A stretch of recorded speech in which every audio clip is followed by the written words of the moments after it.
ప్రతి విజయం వెనుక, ప్రతి నవ్వు వెనుక ఎన్నో కష్టాలు దాగి ఉంటాయి. కానీ ఆ కష్టాలు బయట ప్రపంచానికి తెలియవు. మనం క్రియేటర్స్ని, ఆర్టిస్ట్ని, డైరెక్టర్స్ని వాళ్ళ సక్సెస్ ద్వారానే చూస్తాం. కానీ ఆ సక్సెస్ వెనుక ఎన్నో కష్టాలు, ఎన్నో అవమానాలు ఉంటాయి. అలాంటి ఇన్స్పిరేషనల్ స్టోరీస్ని వాళ్ళ ద్వారానే, వాళ్ళ మాటలలోనే మీ ముందుకు తీసుకురావడానికి మేము చేసే చిన్న ప్రయత్నమే the untold stories. Hi, welcome to the first episode of the untold stories.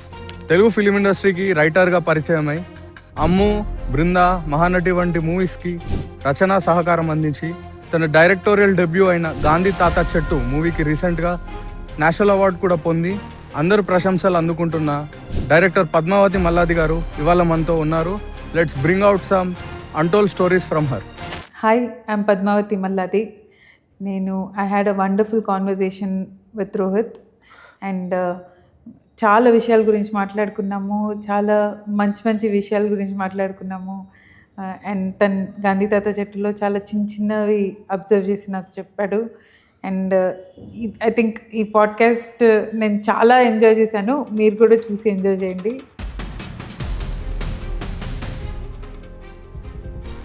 Actually I'm very excited. First పాడ్కాస్ట్కి నన్ను పిలిచారు. అండ్ ఫస్ట్ పాడ్కాస్ట్కే మీరు రావడం మాకు చాలా హ్యాపీగా ఉంది. Because irrespective of views, irrespective of likes and subscribers, you have come here to share your time and your experience with us. We're very happy to have you here. No. First of all, since I know you personally, and since you are also a writer, and మీరు book రాశారు and I read it and I liked it. So అందుకే వచ్చాను నేను. Thank you so much. నేను ఇది reach కోసమో subscribers కోసమో రాలేదు, ఊరికే I came here to chat with you. That's our pleasure to have you here, ma'am.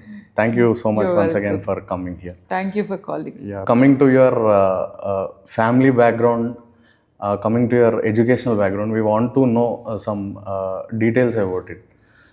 అయ్యో, ఎడ్యుకేషనల్ బ్యాక్గ్రౌండ్ చెప్తే దొరికిపోతారండి. First of all it's okay ma'am, no problem. అంటే మేము we want to give out some untold topics అనమాట.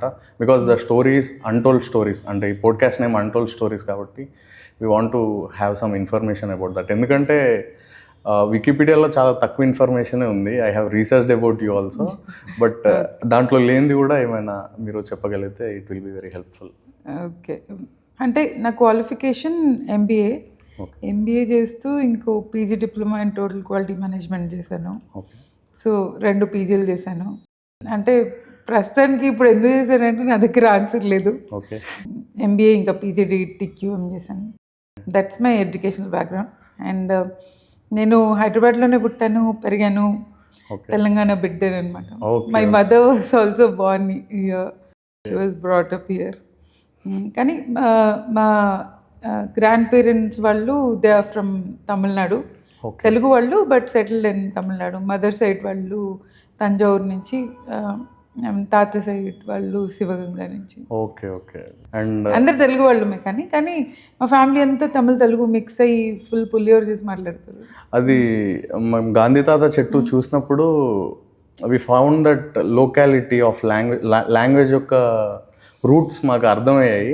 I had a doubt like whether you are from here or some other place అని, because you shot it in a rural area, Nizamabad దగ్గర area అని చెప్పడం జరిగింది. So నాకు ఒక చిన్న doubt ఉండే. With this I got a clarification.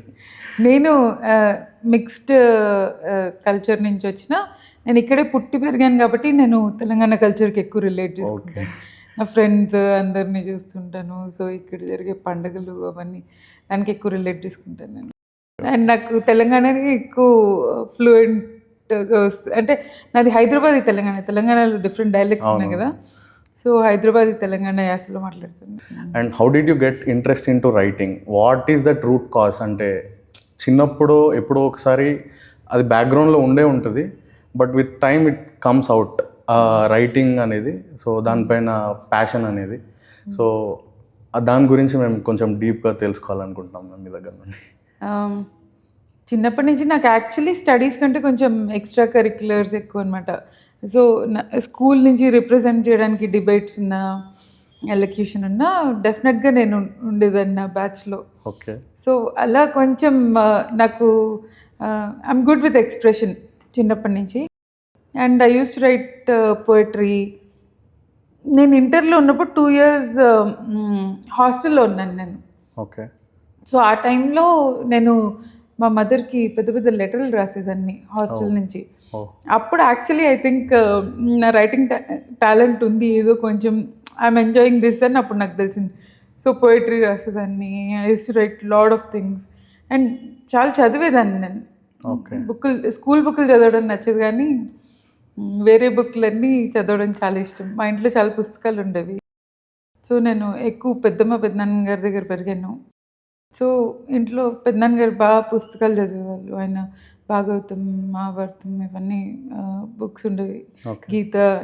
So ఆయనతో కూర్చొని ఆయన చదువుతుంటే విని, సో అలా అలవాటైంది నాకు లిటరేచర్. మీరు ఇప్పుడు భాగవతం అన్నారు కాబట్టి I want to ask you one more question related to your film. మీరు ఒక హౌస్ ఎస్టాబ్లిష్ చేసినప్పుడు అక్కడ గాంధీ తాత ఫోటో ఉంటుంది, పక్కకి షెల్ఫ్లో కొన్ని బుక్స్ ఉంటాయి. దాంట్లో experiments with truth red colour book ఒకటి ఉంటుంది, తర్వాత భాగవతం, తర్వాత గురు చరిత్ర. ఇవి మూడే పెట్టడానికి కారణం ఏంటి? అంటే ఆ తాత క్యారెక్టర్, రామచంద్ర క్యారెక్టర్ ఏదైతే ఉందో, ఆయనకి గాంధీ గారు అంటే ఒక దేవుడిలాగా. ఓకే. ఆయన ఫిలాసఫీనే ఫాలో అవుతారు. సో ఇన్ ఈక్వల్ టు ఆ బుక్స్ ఆయన దగ్గర ఉండే భగవద్గీత, భాగవతం, గురు చరిత్ర అన్నిటితో పాటు గాంధీ గారి బయోగ్రఫీ కూడా ఉంటుంది. Like was it the conscious decision? అంటే ఎక్స్పెరిమెంట్స్ విత్ ట్రూత్ పక్కన పెడితే మిగతా 2 books was it the conscious decision to keep? Yeah, అంటే it was not pre plan, స్క్రిప్ట్లో ప్లాన్ కాదు. ఇప్పుడు ఒక షెల్ఫ్ షాట్ తీస్తున్నాము, అక్కడ బుక్స్ ఉన్నాయి, ఆయన దగ్గర గాంధీ ఆటోబయోగ్రఫీ ఉందని చూపించాలి.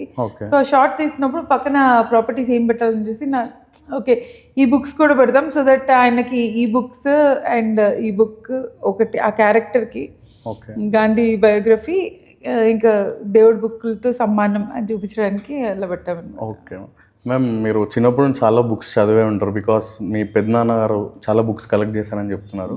సో మిమ్మల్ని చాలా ఇన్స్పైర్ చేసిన బుక్స్ ఏంటి? ఒక లిస్ట్ చెప్పమంటే ఒక 3 or 4 books what you will suggest to people who want to read books?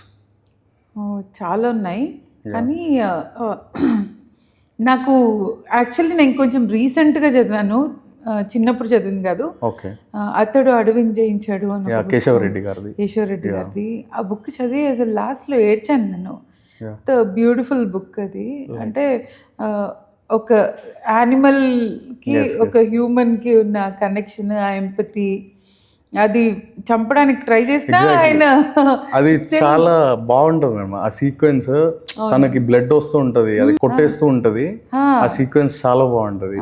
So ఆయన ఒక ఆ పందిని బిడ్డగా చూస్తుంటాడు, దాన్ని అది అడవిలోకి వెళ్ళిపోతే దాన్ని వెతుక్కుంటూ వెళ్తాడు, అదేమో పొడి పూసుకుంటుంది, ఆయన దాన్ని ప్రొటెక్ట్ చేస్తుంటాడు. అది ఈయన్నే అటాక్ చేస్తుంది ఎందుకంటే మదర్లీ ఇన్స్టింక్ట్ అని ఆయన అర్థం చేసుకుంటాడు అటాక్ చేసిన.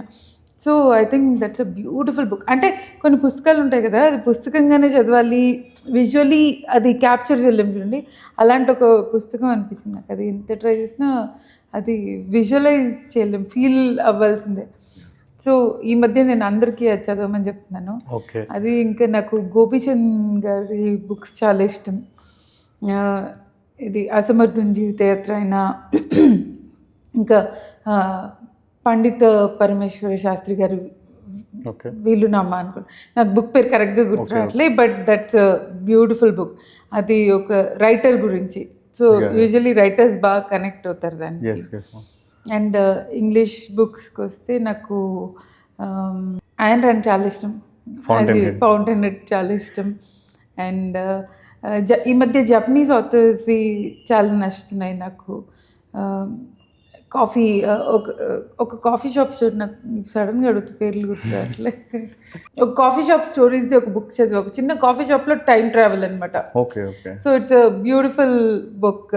టైం ట్రావెల్ని అంత సింపుల్గా కూడా రాయొచ్చా అనిపించింది. అండ్ నాకు మైథాలజీ చాలా ఇష్టం. నాకు శివుడి కథలు, శివపురాణంలో కథలు చాలా ఇష్టం. Yeah, and Animal Farm is one book I really love. చాలా ఉన్నాయి.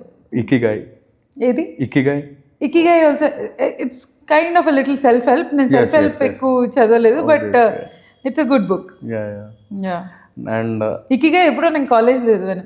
Ikigai, 1 Minute Manager, Who Moved My Cheese. So management students అందరికి ఇవి సజెస్ట్ చేస్తుంటారు. అంటే like in a way they shape our personality. అవును, ఇట్లాంటి బుక్స్ ఇకిగా ఇలాగా లైక్ అంటే ఇప్పుడు ఉన్న జనరేషన్ అంతా టూ మచ్ స్ట్రెస్లో ఉంది madam, including us everyone. So ఇట్లుండు, లైఫ్ మీనింగ్ ఇది, so you have to live your life like this అనేది చాలా తక్కువ మంది చెప్తారు. బుక్స్ ఇంకా బాగా చెప్తాయని నా ఉద్దేశం. అవును.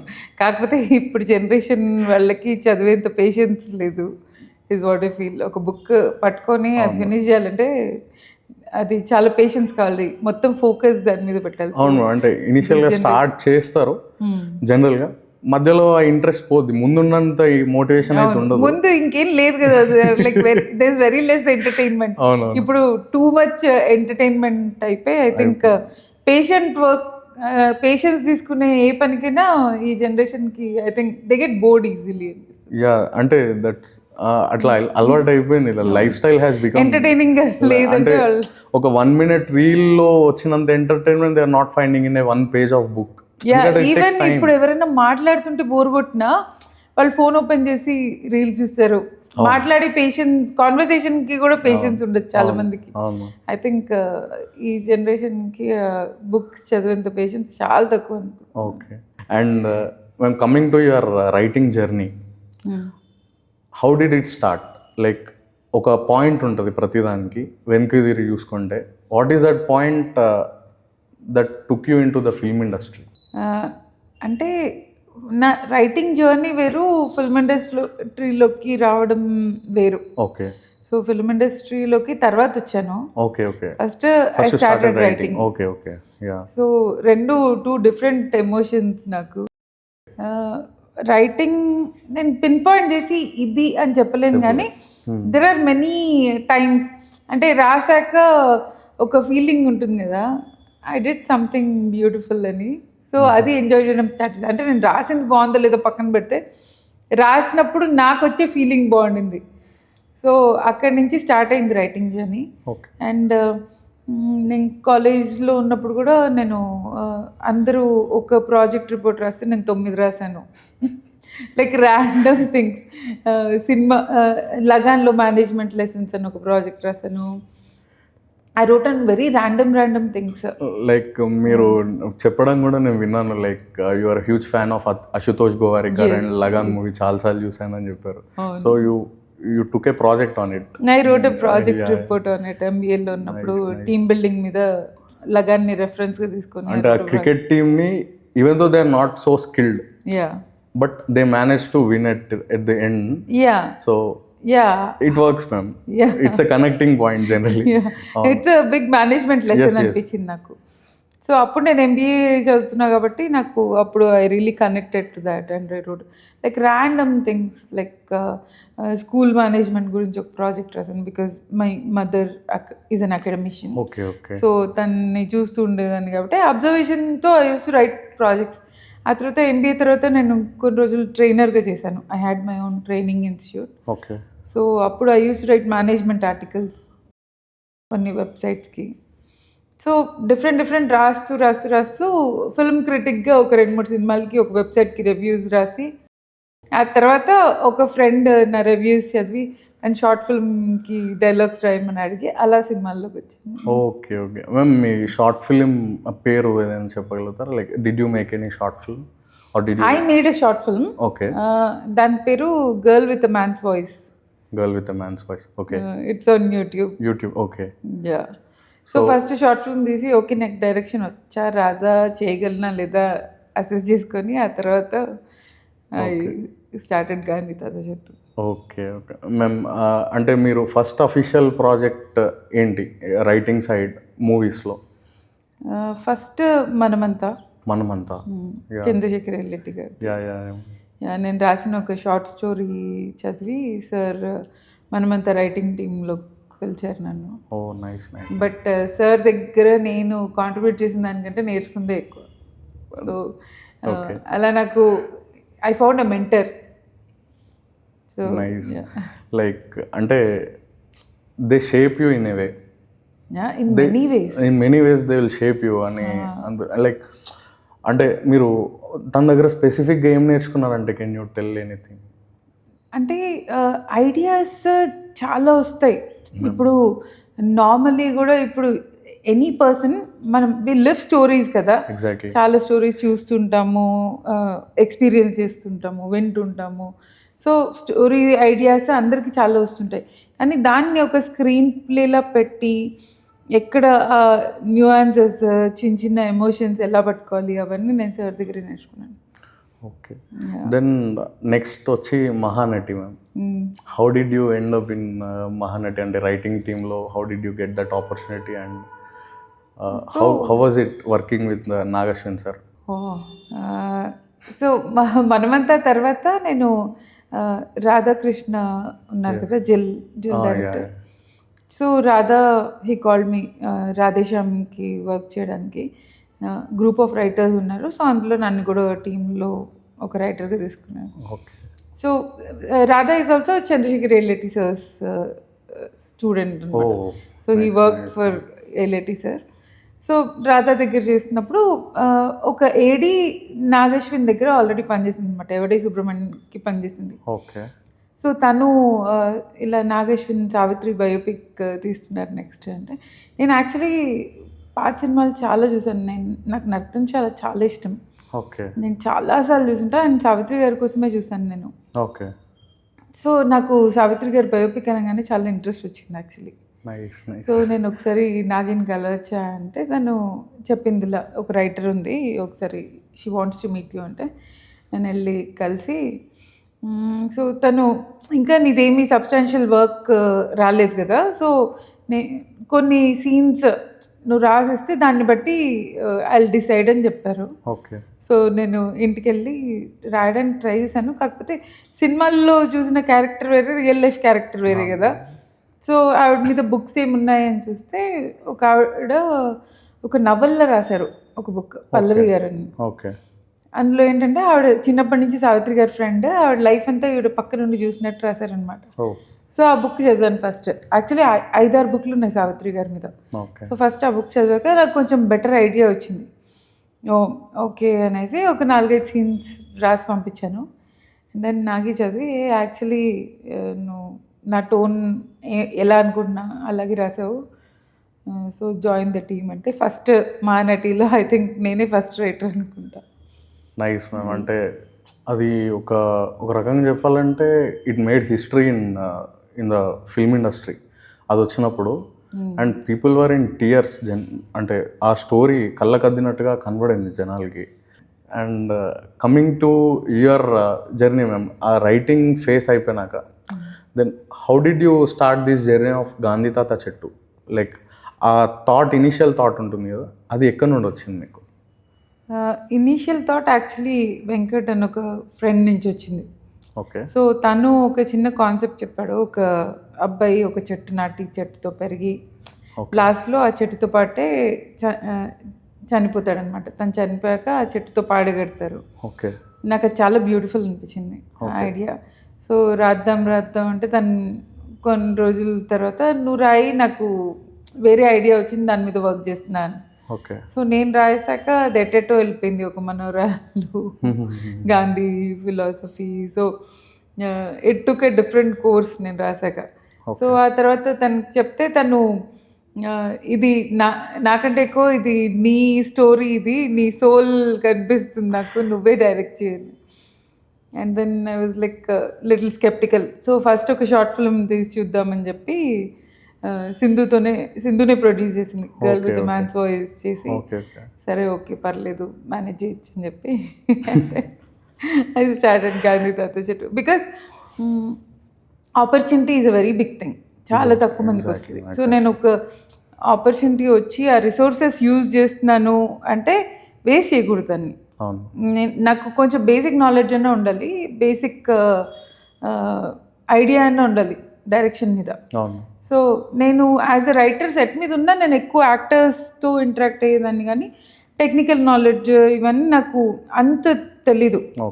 ఇప్పుడు అసిస్టెంట్ డైరెక్టర్స్కి, ఫిల్మ్ ఇన్స్టిట్యూట్ వాళ్ళకి తెలిసినంత నాకు నాలెడ్జ్ లేదు.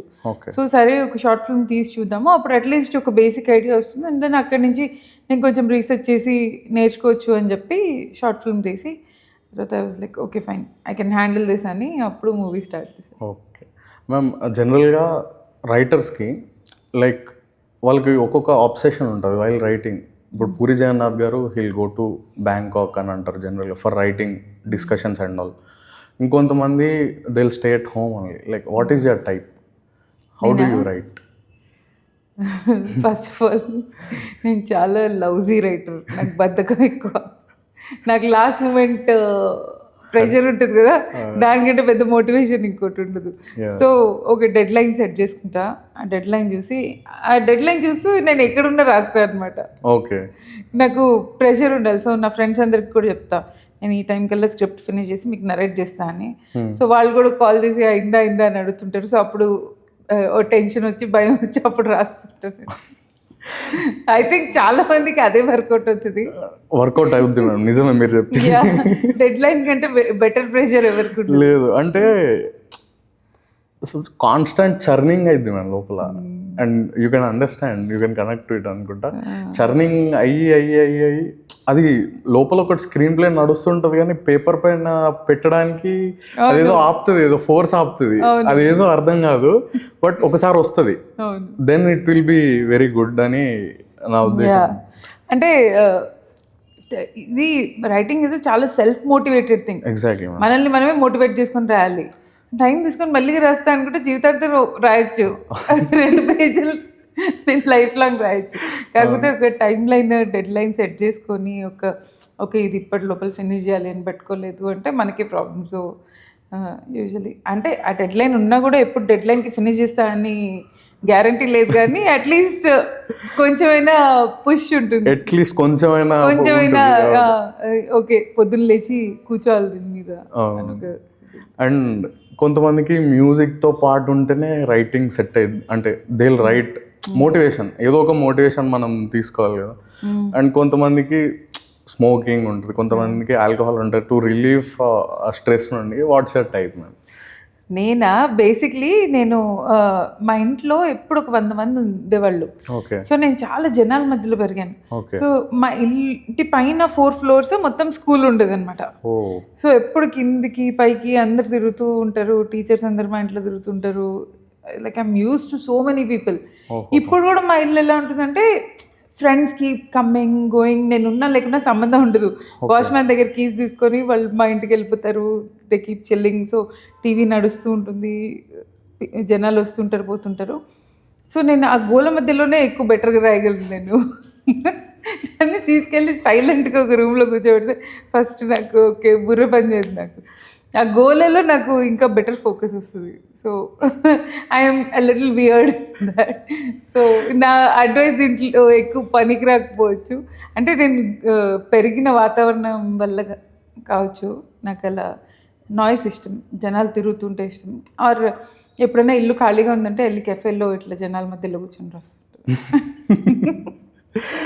మీరు ఇమ్తియాజ్ అలీ రాక్ స్టార్లో ఒక సిచ్యువేషన్లో టీచర్, తనకి రణబీర్ కపూర్కి టీచర్ ఉంటారు కదా, వాళ్ళిద్దరు కేఫ్లో కూర్చొని చెప్తూ ఉంటారు, ఇట్లుంటే నీకు పాటలు రావరా, నువ్వు సింగర్వి కాదు, ఒక పెయిన్ అనేది ఉండాలి లోపల, అట్లయితేనే నువ్వు ఒక మంచి బెటర్ సింగర్ కాగలుగుతావు అని ఒక సీక్వెన్స్ ఉంటుంది ఇద్దరి మధ్యలో కన్వర్జేషన్.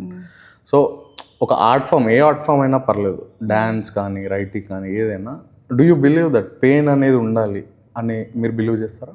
అంటే ఐ డోంట్ నో స్పెసిఫిక్లీ ఇలా పెయిన్లోనే రాయగలము అలా అని తెలియదు, కానీ యూజువలీ లైఫ్ ఎంత చూస్తే ఆర్ట్లో అంత కనిపిస్తుంది అది.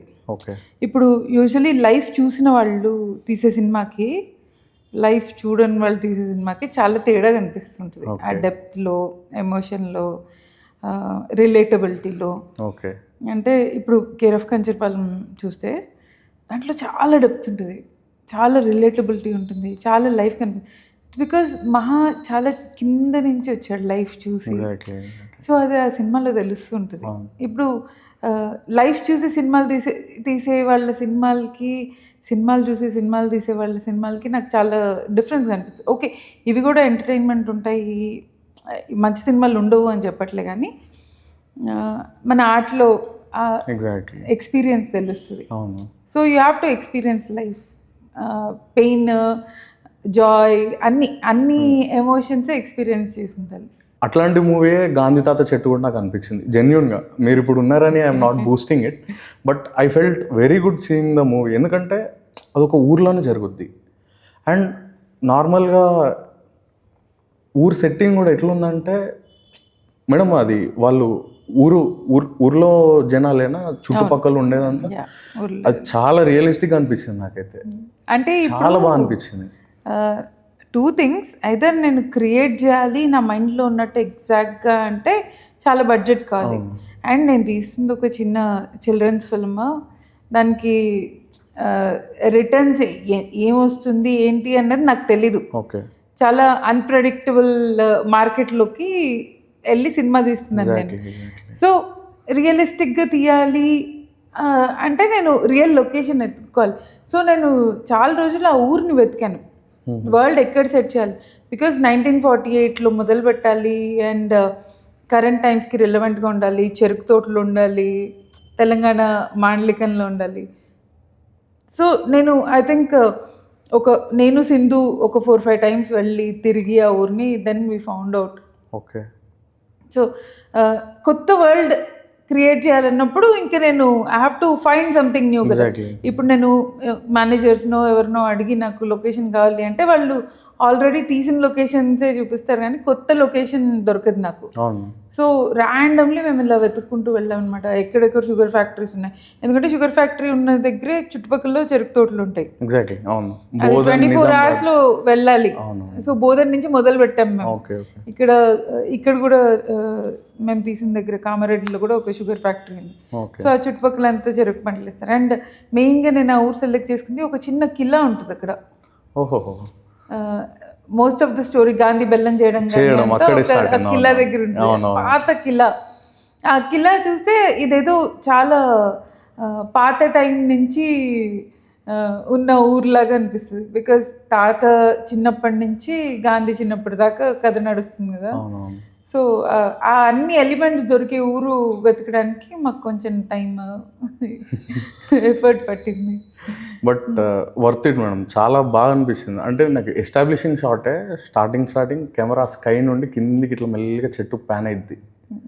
అది చుట్టూ మొత్తం గ్రీనరీ, మధ్యలో చెట్టు, తర్వాత తనికెళ్ళ భరణి గారి వాయిస్, అది అక్కడ హ్యూజ్ ఇంపాక్ట్. అంటే స్టార్టింగ్ హుకింగ్ పాయింట్ అయితే అదే మేడం, తనికెళ్ళ భరణి గారి వాయిస్ కిందికి ప్యాన్ అయింది, పైన నుండి కెమెరా ఉంటుంది మన చెట్టులో నుండి.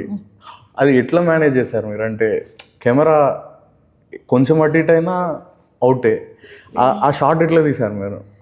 అది పెద్ద కాంప్లికేటెడ్ షాట్ ఏం కాదు, లైక్ సింపుల్ ప్యాన్ షాటే. బట్ ఆ చెట్టుకి జీవితం పోయడం మాత్రం బర్ని గారే పోసారు. అవును మ్యామ్, ఎగ్జాక్ట్లీ. అంటే గేవ్ ఇట్ లైఫ్.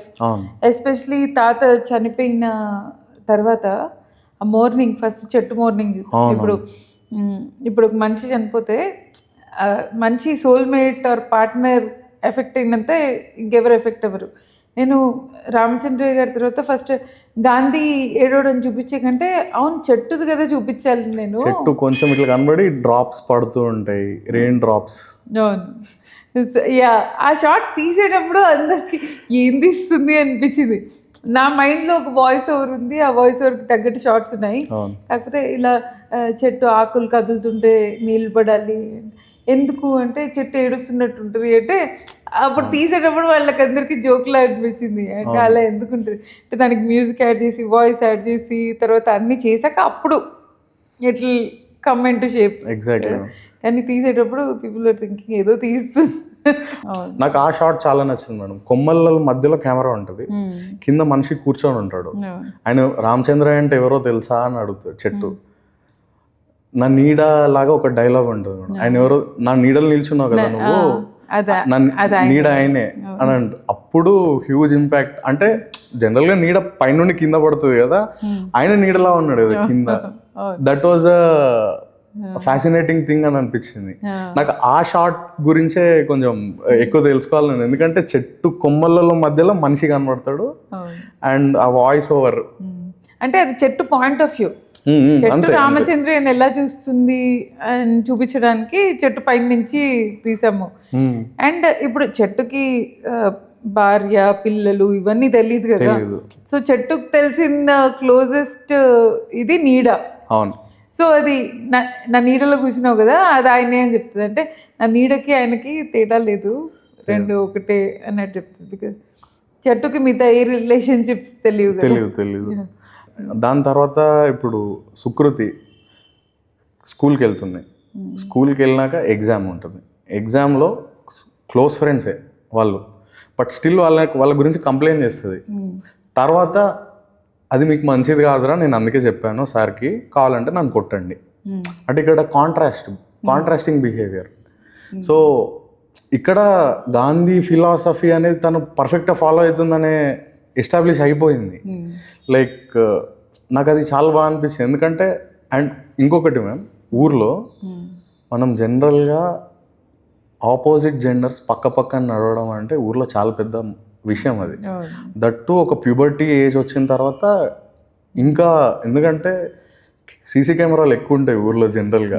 ఏ వీధికి పోయినా ఎవరో ఒకరు చూస్తూనే ఉంటారు, ఎవరో ఒకరు కన్ను ఉంటుంది మన పైన. మీరు ఏం చెప్పాలనుకున్నారు? ఇద్దరు మేల్ బెస్ట్ ఫ్రెండ్స్, ఒక అమ్మాయి ఊర్లో ఆ వీధులలో తిరగడం, అది కూడా వితౌట్ ఎనీ కన్స్ట్రెంట్స్. అండ్ వాళ్ళ మదర్కి కూడా ఎక్స్ప్లెయిన్ చేస్తుంది ఏమని, ఏమవుతుంది, మేమేం తప్పు చేయట్లేదు. So what do want to convey with all these characters and all ఈ సెటప్? సో బేసిక్లీ నాకు చిన్నప్పుడు స్కూల్ నుంచి నాకు చాలామంది అబ్బాయిలే ఎక్కువ friends. Okay, I don't no for some reason. నా స్కూల్ ఫ్రెండ్స్ ఇప్పటికీ మా ఇంటి పక్కనే ఉంటారు ఇద్దరు. ఏది వచ్చినా ఫస్ట్ వాళ్ళతోనే షేర్ చేసుకుంటాను. సో నాకు I know that girl boy ఫ్రెండ్షిప్లో ఉండే బ్యూటీ, ఆ ఇన్నోసెన్స్ నాకు చాలా బాగా అనిపిస్తుంది. అండ్ ఇద్దరు ఫ్రెండ్స్, ఎందుకంటే నాకు కూడా ఇద్దరు క్లోజ్ ఫ్రెండ్స్ ఉన్నారు స్కూల్ నుంచి ఇప్పటిదాకా. So it's kind of a reflection of me also, little part. నేను గాంధీ అంత మంచిదాన్ని అయితే కాదు, బట్ లిటిల్ పార్ట్ ఆఫ్ మీ, నా రిఫ్లెక్షన్ అనమాట. అండ్ యా, ఊర్లో అందరికీ ఈ అమ్మాయి ఇన్నోసెన్స్ తెలుసు. అవును. సో ఎవరు తప్పుగా అర్థం చేసుకోరు, చేసుకున్నా షీ డజంట్ కేర్. బికాస్ తనకి నా ఫ్రెండ్స్, నేనేం తప్పు చేయట్లేదు, why should I give it so much importance. ఇప్పుడు నేను యాజ్ అ పర్సన్ కూడా, my idea of feminism is never vocal.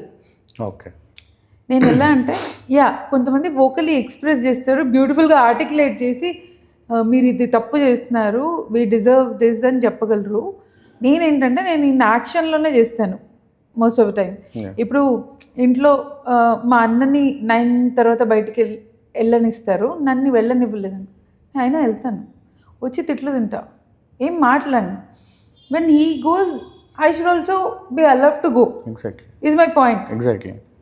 If you can deal with it, it's your problem అన్న జోన్లో ఉంటాను నేను. మీ what are you worried about, నా security, నేను ఏమైనా తప్పు చేస్తాను కదా, ఆ రెండు నేను చూసుకుంటా. But I will go. If I face a problem, మీరు రావాలి, because it's your responsibility as my family to take care.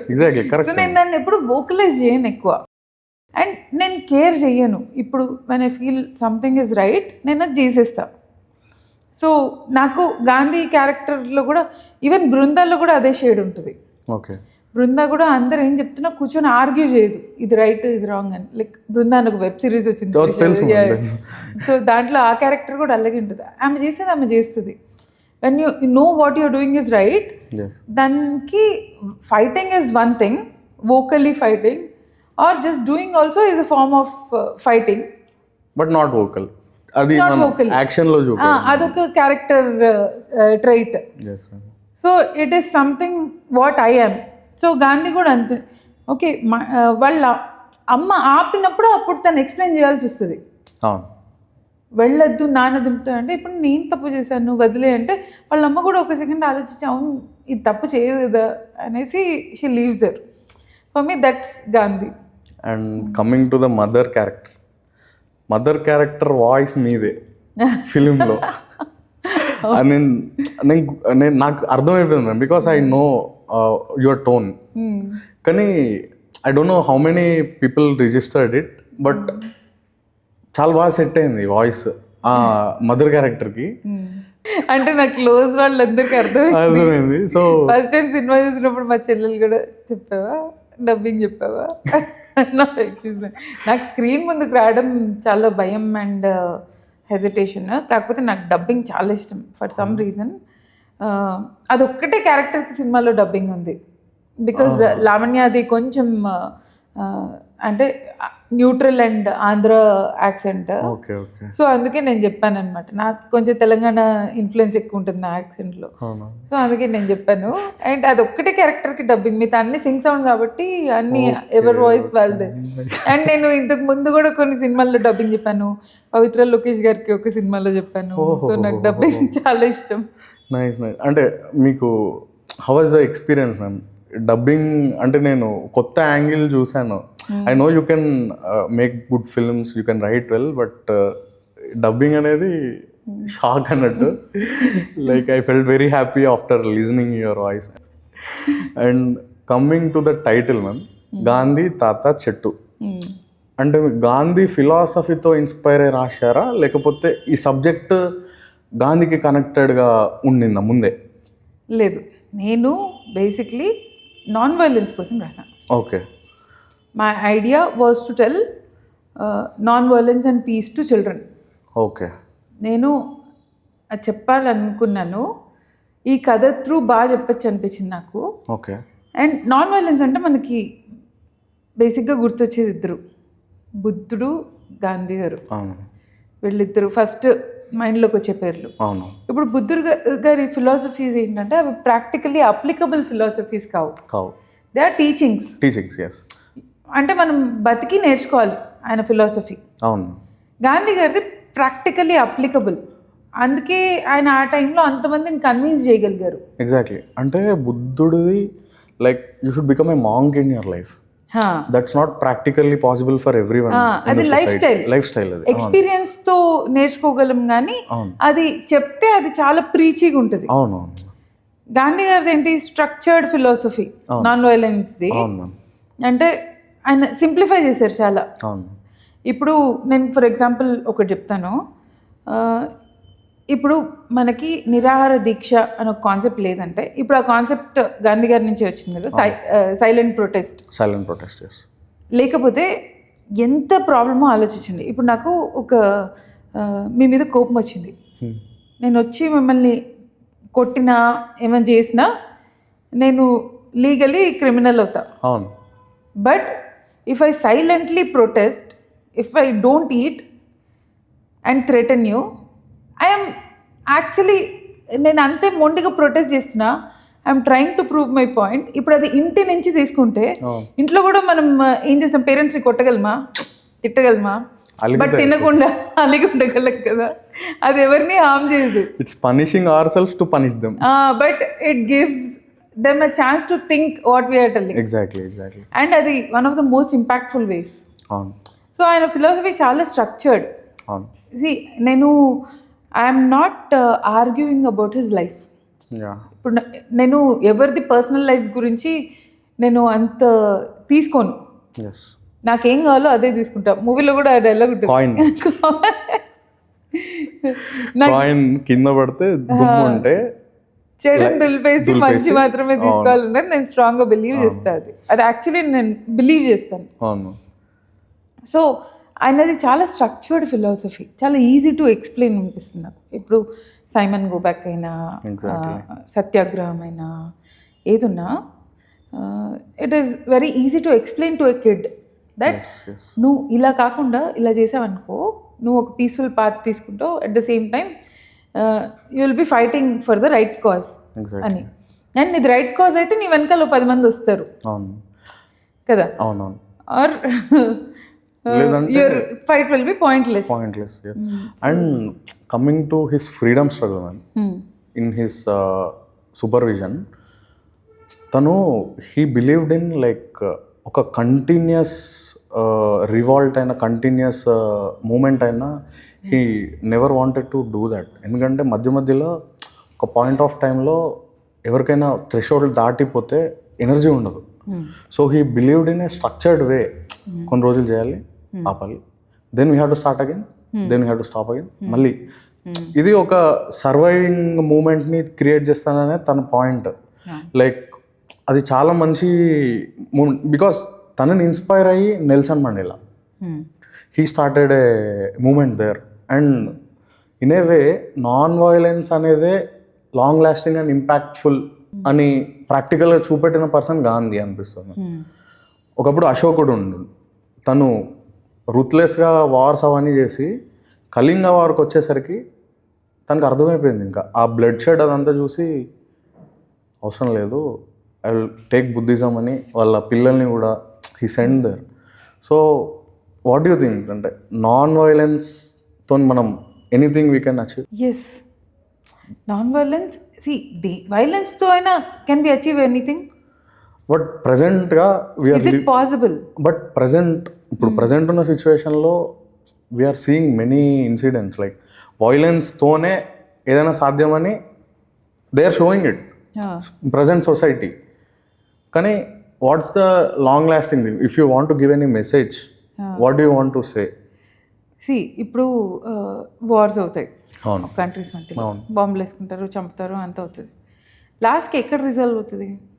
Talks, bilateral talks అయితే కదా. అవును, వైలెన్స్ ఈజ్ జస్ట్ థ్రెటన్ కదా. అవునవును. సో థ్రెటన్ చేసి again it will come to peaceful talks only. అవును, peace టాక్స్కే వస్తుంది ultimately. So if you can use non violence as the same weapon to make someone come and sit and talk with you, why not choose that అంటాను. Exactly. అంటే and whole movies on this point of non violence. Yeah, so నాకు అందుకే అడగాలనిపించింది, like what motivated you? ఈ story మీ దగ్గర చాలా stories ఉండుంటాయి మ్యామ్. గాంధీ తాత చెట్టుతో పాటు you might have written many stories, but why Gandhi తాత చెట్టు? What inspired you? అంటే దీని బిహైండ్ ఫిలాసఫీ, ఆ నాన్ వైలెన్స్ అనే పాటని మీరు చెప్పారు. నాకు ఎందుకు గాంధీ తాత చెట్టే మీ ఫస్ట్ ఫిలిం అనే ఒక క్వశ్చన్ ఉండింది నాకు. సో బేసిక్లీ దానికి I have a few reasons. Okay. One, ఈ సినిమా నేను ప్రాబ్లీ 2-3 సినిమాల తర్వాత చేశానంటే ఫస్ట్ నా ఇన్నోసెన్స్ పోతుందేమో అనిపించింది నాకు. Practical reality. యా, ఫస్ట్ ఫిలింకి ఉన్న ఎంతూజియాజం కానీ, ఆ ఇన్నోసెన్స్ కానీ, నాకున్న బర్నింగ్ కానీ 2-3 సినిమాకి ఉండదు. ఫస్ట్ సగం ఫ్రస్ట్రేట్ అయిపోయి ఉంటాను, బ్యాగేజ్ క్యారీ చేస్తుంటానేమో. ఇప్పుడు మిగతా వాళ్ళని చూస్తుంటా కదా, ఫస్ట్ సినిమా తర్వాత it's like losing virginity, virtue పోతుంది. ఎగ్జాక్ట్లీ. యాక్చువల్లీ అంటే మనకి అప్పటికే చాలా ఎక్స్పెక్టేషన్స్ ఉండుంటాయి మన పైన. ఇంత మంచి సినిమా తీసారంటే ఇంతకన్నా అద్భుతంగా నెక్స్ట్ ఫిలిం మంచి సినిమా తీసినా ఉంటుంది, చెత్త సినిమా తీసినా ఉంటుంది, ఏం చేసినా సెకండ్ సినిమాకి బ్యాగేజ్ ఉంటుంది. సో ఆ బ్యాగేజ్తో ఈ కథ చెప్పకపోవడం బెటర్ అనిపిస్తుంది నాకు. ఫస్ట్ దే తీసానంటే okay, I lose my innocence with this film అనిపిస్తుంది. So that was the reason to choose Gandhi తాత చెట్టు ఫస్ట్. అండ్ ఇంకోటి ఏంటంటే ఇప్పుడు ఈ సినిమా చాలా సింపుల్గా ఆనెస్ట్గా చెప్తేనే దాని ఎసెన్స్ దానికి ఉంటుంది. Exactly. And yeah, going ahead నాకు పెద్ద బడ్జెట్స్ కావాలి, బెటర్ క్యాన్వాస్ కావాలి అనిపించచ్చేమో. సో ఆ ఛాలెంజెస్ అన్నీ ఇప్పుడే తీసుకున్నానంటే I will be ready for it అనిపించింది. అండ్ 3, నాకు ఈ స్టోరీ అస్సలు వదలాలని ఉండలేదు. ఒకసారి రాశాక ఓకే, అది జనాలు చూస్తారా చూడరా, డబ్బులు వస్తాయా లేదా, అవార్డులు వస్తాయా లేదా పక్కన పెడితే ఈ కథ చెప్పాల్సిందే అని నాకు అనిపించింది గాంధీ తాత చెట్టు రాశాకనే. Okay okay. సో గాంధీ తాత చెట్టు రాశాక ఈ కథ చెప్పకపోతే ఎట్లా? ఇంత beautiful story, I'm so lucky నాకు ఇలాంటి ఒక ఐడియా వచ్చింది అండ్ దీన్ని ఇంత బ్యూటిఫుల్గా డెవలప్ అయింది. As a writer I felt very satisfied. So ఈ కథ ఎలాగైనా చెప్పాలి అనిపించింది నాకు. ఓకే, నాకు రాసేటప్పుడే నాకు అర్థమైంది దీనికి అందరూ కనెక్ట్ కాకపోవచ్చు, దీన్ని రైట్ వేలో చూస్తేనే ఈ కథ అర్థమవుతుంది, బట్ పిల్లలకి అర్థమవుతుంది అని నాకు ఎక్కడో చాలా కాన్ఫిడెన్స్ ఉండింది. అండ్ స్కూల్ షోస్ అన్నిట్లో పిల్లలకి బ్యూటిఫుల్గా అర్థమైంది. ఒక థర్డ్ క్లాస్ పిల్లోడు ఒకడు ఏడ్చుకుంటూ వచ్చాడు సినిమా చూసి బయటికి. ఇప్పుడు పిల్లల షోస్లో అందరూ క్లైమాక్స్లో చాలామంది పిల్లలు ఏడ్చారు. నాకు ఓకే వీళ్ళు ఇంత కనెక్ట్ అవుతున్నారు అని నాకు చాలా బ్యూటిఫుల్గా అనిపించింది. వాడిని పిలిచి నేను ఎందుకు ఏడ్చావు నాన్న నువ్వు క్లైమాక్స్లో అంటే చెట్టు ఏడ్చింది అందుకే నాకు ఏడుపు వచ్చింది అన్న. ఓకే ఇది అర్థమైతే చాలు కదా అనిపించింది నాకు క్లైమాక్స్ షాట్ అయితే గూస్ బంప్స్ నన్ను. అందరు వెనుకుంటారు, అమ్మాయి కింద పడిపోయి ఫస్ట్ తను వీళ్ళందరూ ఆమెని సపోర్ట్ చేయరు కదా, చెట్టు కొట్టేసేదాకా వెళ్తారు. అప్పటి వరకు ఎవరేమనరు. అక్కడ సైమన్ గో బ్యాక్ అక్కడ కూడా పిల్లల్ని వచ్చి తీసుకెళ్ళిపోతారు తప్ప అక్కడ గాంధీ ఒకటే ఉంటుంది. దాని తర్వాత చెట్టు దగ్గరికి వెళ్తారు. చెట్టు పైన 2 దెబ్బలు పడ్డాక అప్పుడు దాని నుండి బ్లడ్ వచ్చాక దాన్ని మళ్ళీ దేవుడిలాగా చూసి వీడు మోసం చేసిన మమ్మల్ని అని అర్థం చేసుకొని మళ్ళీ వీళ్ళు రివర్ట్ బ్యాక్ అవుతారు, వీడిని కొడదామని వెళ్తూ ఉంటారు. దెన్ గాంధీ మళ్ళీ వచ్చి వైలెన్స్ ఆపుతుంది. నాకు అక్కడ ట్రూ ఫిలాసఫీ ఆఫ్ గాంధీ మళ్ళీ కనబడింది. అక్కడ స్కూల్లో కనబడింది స్టార్టింగ్, మళ్ళీ ఇక్కడ కూడా కనబడింది. బికాస్ వైలెన్స్ ఆపుతుంది తను, in any type of violence. అది వాడు మనకి మంచి చేసిండా చెడ్డ చేసిండా అనేది కాదు. తర్వాత వాడు రియలైజ్ అయిపోతాడు, కింద కూర్చొని ఇట్లా దండం పెట్టడం, అది అసలు పీక్స్. అది నాకు చాలా ఎమోషనల్ అనిపించింది ఆ సీక్వెన్స్. ఇన్ ద సెన్స్లో ఏది చేసినా ఒక ఆనెస్టీ ఉంటుంది. ఎగ్జాక్ట్లీ. లైక్ నేను ఒక రీల్లో ఎక్కడ చూసాను, మదర్ ఫాదర్ కొట్టుకుంటుంటే ఒక పిల్లోడు గట్టిగా ఏడవడం స్టార్ట్ చేస్తాడు అండ్ దెన్ వీళ్ళు కొట్టుకోవడం ఆపేస్తారు. ఈవెన్ మన ఇంట్లో కూడా ఒకసారి మన వాల్యూమ్ రేజ్ అయితే పిల్లలు ఉంటే వాళ్ళు ఏడవగానే మనం ఆపేస్తాం, because we know they are right. వాళ్ళు చేసిన తప్పు అని సడన్గా మూమెంట్లో రియలైజేషన్ వస్తుంది. అండ్ యాక్చువల్లీ ఆ ఐడియా సంగీతం సార్ గారిది. ఈ చెట్టు కొట్టాక చెట్ల నుంచి బ్లడ్ వచ్చి ఆపేస్తారు ఊళ్ళో వాళ్ళు, సతీష్ని మేము పొలాలు ఇవ్వము డబ్బులు తిరిగి ఇచ్చేస్తాం అనుకోండి. సో సంగీతం గారు నాకు కథ చదివాక ఏమన్నారంటే, నువ్వు కథ దేని గురించి చెప్తున్నావు అంటే నాన్ వైలెన్స్ గురించి. ఏంటి మరి అది కదా ఆపాలి అన్నారు. లైక్ ఓ అయితే నేను ఇక్కడ ఆపకూడదు కదా, సో ఏం చేయొచ్చు అనేసి అప్పుడు దాన్ని ఎక్స్టెండ్ చేసి రాశాను. బట్ సార్ పుష్డ్ ఇట్ ఆ climax and I thought okay I experience matter. అవును, లైక్ అంటే మీరు one of your favourite directors తను అని చాలాసార్లు చెప్పారు మీరు. Like how is your bond with him? Anybody's bond with him అంటే ఆయనతో ఒక్కసారి మాట్లాడితే అది చాలా లైఫ్ చేంజింగ్ డిస్కషన్ లాగా అనిపిస్తుంది. Sir is a beautiful person and ఆయన ఈ ఏజ్లో కూడా is around 93, 94 or probably 95. Daily రాస్తారు, ఎప్పుడు కథలే డిస్కస్ చేస్తారు, నాన్ సెన్స్ మాట్లాడరు. అండ్ సార్ ఏం చెప్పినా చాలా మోటివేటింగ్గా ఇన్స్పైరింగ్గా చెప్తారు. I think it's wonderful. అంటే సార్తో నాగి ఐ థింక్ చాలా క్లోజ్గా ఇంటరాక్ట్ అవుతుంది. నాకి కూడా మెంటర్ లాగా సార్. సో ఈవెన్ నాకు కూడా ప్రాజెక్ట్ కేక్ కూడా ఆయన he is one of the mentors for Nagi. Even Mahanati టైంలో కూడా Nagi used to interact lot with sir. Wonderful person. ఆయన ఎనర్జీ ఈజ్ అంటే ఇట్లా ఆయన మాట్లాడుతుంటే ఇలా we take so much energy from him. అరే ఇది కదా సినిమా తీయాలంటే ఉండాల్సిన ప్యాషన్, ఫిల్మ్ మేకర్కి ఉండాల్సిన వైబ్ ఇది కదా అనిపిస్తుంది. And coming to 2 more films of you, అంటే యాజ్ ఎ రైటర్గా మీరు వర్క్ చేసింది Brinda and Ammu. How was your experience there? Brinda actually నేను థ్రిల్లర్స్ ఎక్కువ చూడలేదు అండ్ అప్పటిదాకా నేను థ్రిల్లర్ ఎప్పుడు రాయలేదు. But Surya director, Brinda director నాకేం చెప్పాడంటే, లేదు ఇది నాకు జస్ట్ నాకు దీంట్లో ఎమోషన్స్ డ్రామా ఎలా వర్కౌట్ చేయాలో అంతవరకు హెల్ప్ కావాలి, ఒక 1 week డిస్కస్ చేయండి నాతో చాలు అని చెప్పి మొదలుపెట్టాము. ఆ 1 week 1 year అయింది. వెబ్ సిరీస్ వచ్చి చాటవాడతాం అసలు. Web series writers medium, director కంటే ఎక్కువ వెబ్ సిరీస్లో రైటింగ్ బాగాలేదంటే అసలు చూడలేం, రైటింగ్ క్రాక్ చేయాల్సిందే. అండ్ అది బృందా రాసాక నాకు అర్థమైంది, ఒకరు సింగిల్ రైటర్ రాయడం చాలా కష్టం వెబ్ సిరీస్.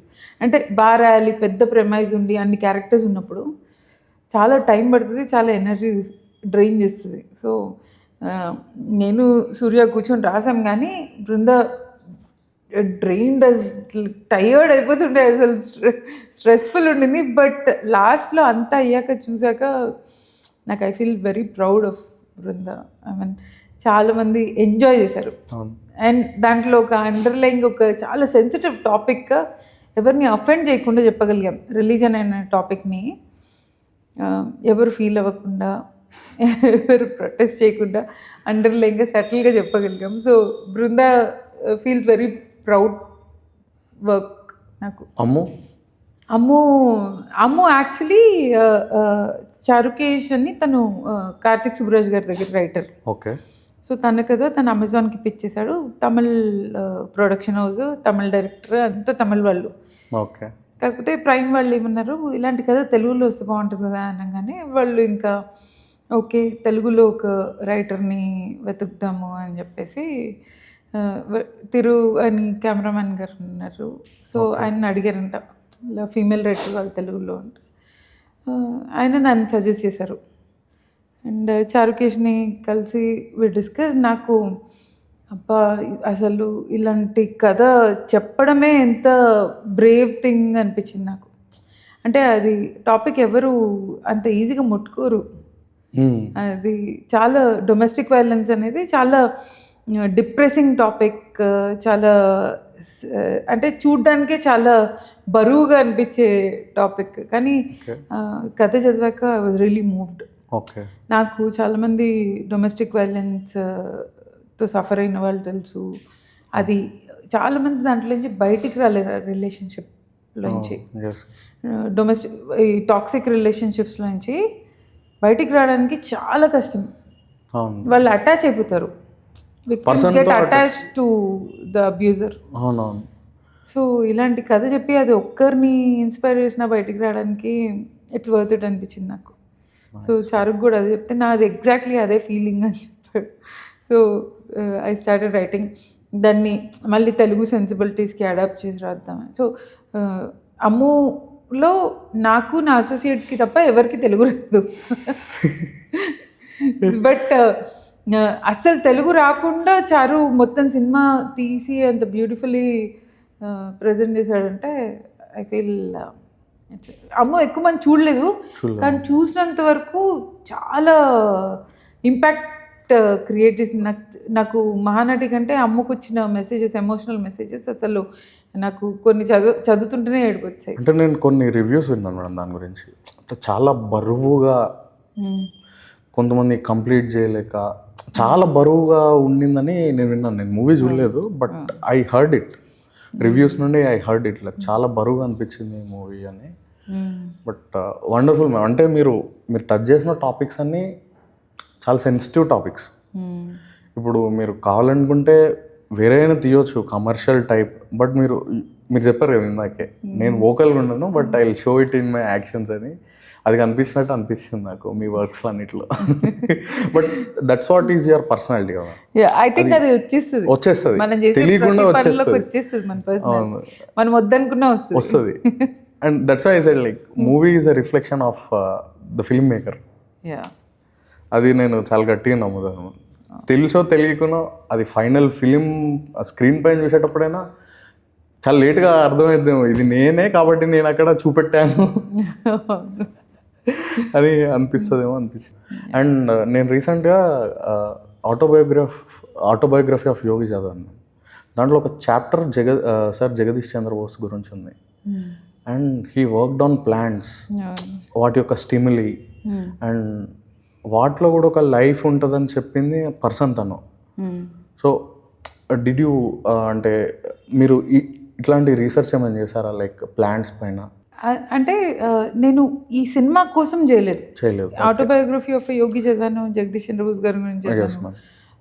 అండ్ ప్లాంట్స్కి ఎమోషన్స్ ఉంటాయని చెప్పారు ఆయన, అవి ఫీల్ అవుతాయి, పెయిన్ తెలుస్తుంది, దానికి హ్యాపీనెస్ తెలుస్తుంది, which is true. And it has been proven also.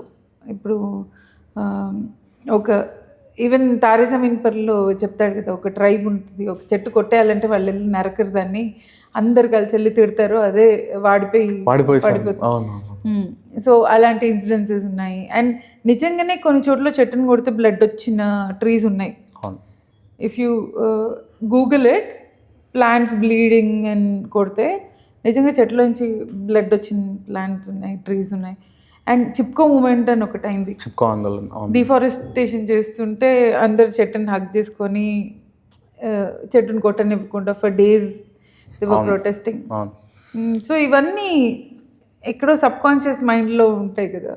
ఆ మూవీ చేంజ్ తీసుకొస్తుందా అనేది అది తెలియదు, because everyone has to work on that. But ఒక థాట్ అయితే తీసుకొచ్చింది. Definitely I can say that thought is enough. ఇంత డీప్ ఆలోచిస్తే ఎవరైనా ఆ thought enough, because then they start loving plants and trees అని అనిపించింది. థాట్ నుంచే చేంజ్ ఎవ్రీథింగ్ ఒక్కరికి వచ్చినా చాలు అనుకునే తీసాను. అవునవును, నిజంగా నాకు I can connect to it ma'am. And ఇంకొకటి, తాత ఈ పాయింట్ని మీరు చాలా బాగా కన్వే చేశారు మూవీలో. తాత చెట్టుతో మాట్లాడతాడు. తాతని పిచ్చోడు అనుకుంటారు అందరూ. అంటే జనరల్గా చెట్లతో మాట్లాడేటోళ్ళని పిచ్చోళ్ళగా చూస్తారు, అర్థం కాకపోతే. అర్థమైతే they can understand the emotion, కాబట్టి అది చాలా బాగా కన్వే అయింది. అంటే మనం రెస్పాండ్ అవ్వని దేంతో మాట్లాడినా పిచ్చే అనుకుంటారు. ఇప్పుడు నేను మీతో మాట్లాడితే ఓకే, నేను ఈ చైర్తోనో దేంతోనో మాట్లాడితే నన్ను పిచ్చిదని అనుకుంటారు. బట్ నేను ఇప్పుడు దాంతో మాట్లాడుతున్నాను అంటే ఏదో కనెక్ట్ అయినట్టు. అవును. సో అండ్ ఇంకొకటి, తాత చనిపోయినప్పుడు అబౌట్ టు డై అనే సీన్లో కొంచెం క్లోజ్ వెళ్తుంది కెమెరా. ఆ తాత చెట్టు కింద కూర్చొని 1947 నెహ్రూ గారి స్పీచ్ వస్తుంది, గూస్ బంప్స్. అంటే అది లెజెండరీ స్పీచ్ కదా. అంటే ఇండియా ఫేట్ ని మార్చేసిన నైట్ మూమెంట్. అది ఎప్పుడు విన్నా దాంట్లో చాలా emotion. At the stroke of mid night అనగానే మనకి ఓకే ఇదేంటో అర్థమైపోతుంది అసలు. ఈవెన్ ముందు కూడా ఎప్పుడు ఆ స్పీచ్ విన్నా. సో ఇండిపెండెన్స్ డే రోజు ఆ స్పీచ్ చదివాను అనమాట నేను ఒకసారి స్కూల్లో. మొత్తం ఆ స్పీచ్, ఇది 1947లో నెహ్రూ గారి స్పీచ్ అని చెప్పి మొత్తం స్పీచ్ చదివాను నేను ఇండిపెండెన్స్ డే రోజు. దట్ ఆ రోజు అందరూ ఇట్లా సీరియస్గా విని పీపుల్ రియలీ ఓ ఆ రోజు ఇలా చెప్పారా. So this is how it was communicated to our country. ఆ స్పీచ్లోనే చాలా ఎమోషన్ ఉంటుంది. అప్పుడు ఓన్లీ రేడియో మీడియమే. అవును, రేడియోనే కదా. అవును. అండ్ అది సీన్లో కూడా చాలా బాగా రిఫ్లెక్ట్ అయింది. అండ్ ఇంకొక సీన్లో మేడం, తాత చనిపోతారు. చనిపోతే ఆ చెట్టు ఒక ఎమోషన్, ఆకులు తన కోసం ఎదురు చూస్తున్నాయంట, వేర్లు వెతుకుతున్నాయంట. ఈ డైలాగ్కి వాడు అక్కడ కూర్చున్నాడు, వాడు నేను అసలు మేడంని కంపల్సరీ క్వశ్చన్ అడగాలి, అడుగురా అని వాడు ప్రత్యేకంగా చెప్పిండు నాకు. ఓకే. సో ఎట్లా వచ్చింది ఈ థాట్? అంటే వచ్చేస్తాయి, బట్ నాకు ఎందుకో తెలుసుకోవాలని దీని గురించి ఎక్కువగా. సో మార్నింగ్ ఇప్పుడు చెట్టు సోల్మేట్ కాబట్టి రామచంద్రకి ఐ వాంటెడ్ టు షో చెట్టుస్ మార్నింగ్. అండ్ అది ఇప్పుడు చెట్టు ఇప్పుడు నేను నా ఫీలింగ్స్ చెప్తున్నానంటే నాకు అసలు ఏం తోచట్లేదు, కడుపు తిప్పేస్తుంది, తలంతా భారంగా ఉంది, అలాగే కదా చెప్తాను. సో ఫిజికలీ ఆ పెయిన్ని నేను ఫిజికలీ ఎలా ఎక్స్ప్రెస్ చేస్తున్నానో దాన్ని బట్టి అర్థమవుతుంది ఎదుటి వాళ్ళకి. సో చెట్టుకి ఫిజికల్ పెయిన్ మానంత బరువు కనిపిస్తుంది, వేర్లు ఎత్తుకుతున్నాయి, నా ఆకలి అడుగుతున్నాయి నీకోసం. సో చెట్టు పాయింట్ ఆఫ్ వ్యూలో ఆలోచించి ఇలా నేను నా అసిస్టెంట్ డైరెక్టర్స్ అండ్ డైరెక్ట్ కూర్చుని నవీన్ అని అందరం కూర్చొని ఇలా చెట్టు పాయింట్ ఆఫ్ వ్యూలో రాద్దాం, ఇలా ఆకులు ఏం ఫీల్ అవుతున్నాయి, కొమ్మలు ఏం ఫీల్ అవుతాయి, మానేం ఫీల్ అవుతుంది, వేర్లు అలా రాద్దాము అని చెప్పి డిస్కస్ చేసి they also were like wow బ్యూటిఫుల్గా ఉంటుంది అని. అంటే కొన్ని డైలాగ్స్ అప్పటిదాకా సైలెంట్ వెళ్తుంది ఫిల్మ్, కొన్ని డైలాగ్స్ కొట్టేస్తాయి మొహం మీద ఇట్లా. కొంచెం ఆ ట్రాన్స్లో ఉంటాం కొద్దిసేపు, తర్వాత సినిమా స్టోరీతోనే వెళ్ళిపోతాం, కానీ ఆ పాయింట్ ఆఫ్ టైంలో ఒక స్పార్క్ హార్ట్లో ఒక చిన్న ఎమోషన్ లా టచ్ అయ్యి బట్ నేనైతే చాలా కనెక్ట్ అయ్యాను ఆ ఇన్సిడెంట్కి. Thank you Rohit. అసలు చిన్న చిన్నవన్నీ గుర్తుపెట్టుకొని చెప్తున్నావు. I'm feeling so good. నాకు చాలా ఇట్లా హ్యాపీగా అనిపిస్తుంది. మేము మూవీలో గాంధీజీస్ బేసిక్ ఫిలాసఫీ చాలా బాగా డిపిక్ట్ చేశారని నాకు అనిపించింది. Like Gandhiji believed in trusteeship model of villages, self sufficient villages అని తను చాలాసార్లు దాన్ని ఎంఫసైజ్ చేశారు. And he believed in prosperous villages. అక్కడ నుండే డెవలప్మెంట్ స్టార్ట్ అయితే then it will spread to whole country will be developed అని తను నమ్మారు. అండ్ ఇక్కడ సుకృతి వచ్చేసి she will prepare jaggery prepare చేసి దెన్ తను అనుకుంటే తను ఎవరికి చెప్పొద్దు రెసిపీ. తనకి ఎకానమీ అయితే జనరేట్ అవుతుంది, ఎందుకంటే షాప్లో అడుగుతున్నారు, డిమాండ్ ఉంది. కానీ తను ఏం చేస్తుందంటే తను వాళ్ళకి వెళ్ళి నేర్పిస్తుంది జాగరీ ఎట్లా ప్రిపేర్ చేయాలని. ఈమె ఎట్లా బతుకుతుందో ఏమో అని కూడా అనుకుంటారు వాళ్ళు మధ్యలో. అండ్ తర్వాత నేర్పించడం ఒక పార్ట్ పక్కన పెడితే తను కూడా ప్రిపేర్ చేస్తుంది. జాగరీ ప్రిపేర్ చేసి ఫ్రెండ్స్తో పాటు అమ్మేసి అక్కడ వచ్చిన ప్రాఫిట్ని she will share to everyone. So నాకు అది చాలా డీప్ అనిపించింది. గాంధీజీస్ ఫిలాసఫీ తను ఇంకా చాలా బాగా డీప్గా తీసుకెళ్ళింది అనిపించింది ఆ క్యారెక్టర్ ప్రకారంగా. And that's what Gandhiji also believed in.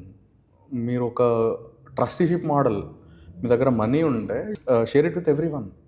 తర్వాత they will also become prosperous, you will also become prosperous, and whole village becomes prosperous, then country becomes prosperous. That's what he believed in. So అది was it a conscious decision you wanted to convey that with that scene? Yeah, అంటే it was the intention. Okay. ఇప్పుడు in a society we are all interdependent, none of us are independent. ఇప్పుడు నేను ఒక్కదాన్నే వెళ్ళి cinema తీయాలి అనుకుంటే నేను ఒక్కదాన్ని చేయలేను. I need a crew, I need actors. ఒక్కదాన్నే I will be very limited. So together if we do something మనం ఇంకా ఫాస్ట్గా ఎదుగుతాము అండ్ ఎక్కువ ఎదుగుతాం. So that's a proven concept everywhere. So even as a family కూడా if all of us are working only ఒక there's a happiness, there's a balance. So I wanted to show that in the village. So తను చిన్నపిల్ల ఇంకా innocence ఉంది కాబట్టి తనకు ఆ baggage లేదు. అయ్యో నన్ను ఎవరైనా మోసం చేస్తారేమో, నేను హెల్ప్ చేయకూడదు. మనకుంటే అవన్నీ బికాజ్ లైఫ్లో చాలా అప్స్ అండ్ డౌన్స్ చూస్తాం కాబట్టి మనకు వచ్చేస్తుంది ఆ థాట్స్, లిమిటేషన్స్ పెట్టేసుకుంటాం మనం. But she still innocent. తను ఏంటి ఇప్పుడు ఓకే అందరూ పొలం అమ్మారు కాబట్టి తాత పొలం కూడా అమ్మేయాల్సి వస్తుంది. అందరూ తిరిగి కొనుక్కోగలిగితే తాత పొలం ఉంటుంది. వీళ్ళందరూ ఎందుకు అమ్మారు? డబ్బుల కోసం అమ్మారు. డబ్బులు వస్తే వీళ్ళందరూ తిరిగి కొనుక్కుంటారు, అంతే. దానికి అర్థమైన లాజిక్ అదే. For us to derive that is అది చాలా పెద్ద డీకోడ్ చేసింది అన్న ఫీలింగ్లో ఉంటుంది. And she starts out making చక్కెర అవ్వదు ఇంట్లో అని దానికి ప్రూవ్ అయినప్పుడు కోఇన్సిడెంట్లీ బెల్లం వస్తుంది. So I wanted to show that if your intention is right, something will help you కదా, the world will help you. So ఆ బెల్లం రావడం అది కోఇన్సిడెన్స్, అండ్ అది షాప్లోకి వెళ్ళడం కోఇన్సిడెన్స్. మన లైఫ్లో ఎప్పుడైనా మనం ఒక మంచి పని చేయాలనుకుంటే all these coincidences happen. That's how we know what we are doing is right. Yes, ma'am. The universe conspires. Yes. The universe conspires. And మన అందరికీ అలాంటి ఎక్స్పీరియన్సెస్ ఉంటాయి లైఫ్లో, ఒక్కటైనా అలాంటి experience. So that I wanted to show. And as a village వాళ్ళు financial independence వస్తే everyone will be happy, not just her. And she understood that. So yeah, that I wanted to convey. And నాకు ఇంకొక point ma'am, industry వస్తుంది విలేజ్కి, some chemical factory ఏదో factory కడతారు అనేది point ఉంది దాంట్లో మూవీలో. నాకు ఇంకా డీప్గా వెళ్తే ఇండియన్ హిస్టరీలోకి వెళ్తే హౌ డిడ్ బ్రిటిష్ అంటే మొత్తం వాళ్ళు ఎట్లా స్వాధీనం చేసుకున్నారు కంట్రీని? It all started with trade only. నాకు ఇక్కడ కూడా అదే అనిపించింది. మెల్లిగా ఒక ట్రేడ్ సెంటర్ని తీసుకొచ్చి they wanted to occupy the whole village. So నేను అట్లా ప్యారలల్స్ గీసుకున్నాను రెండింటికి. Everything started with trade only. Portuguese, Dutch, French, then British, వాళ్ళందరూ they all started with trade only కదా. దెన్ దే వాంట్, ఇక్కడ వచ్చిన ప్రాఫిట్స్కి వాళ్ళు అట్రాక్ట్ అయ్యి అక్కడ నుండి ఎందుకో రావడం, మనం ఇక్కడ ఉంటే అయిపోద్ది కదా అనే ఒక సెల్ఫిష్ థాట్ వల్ల weaver in their hands for many years.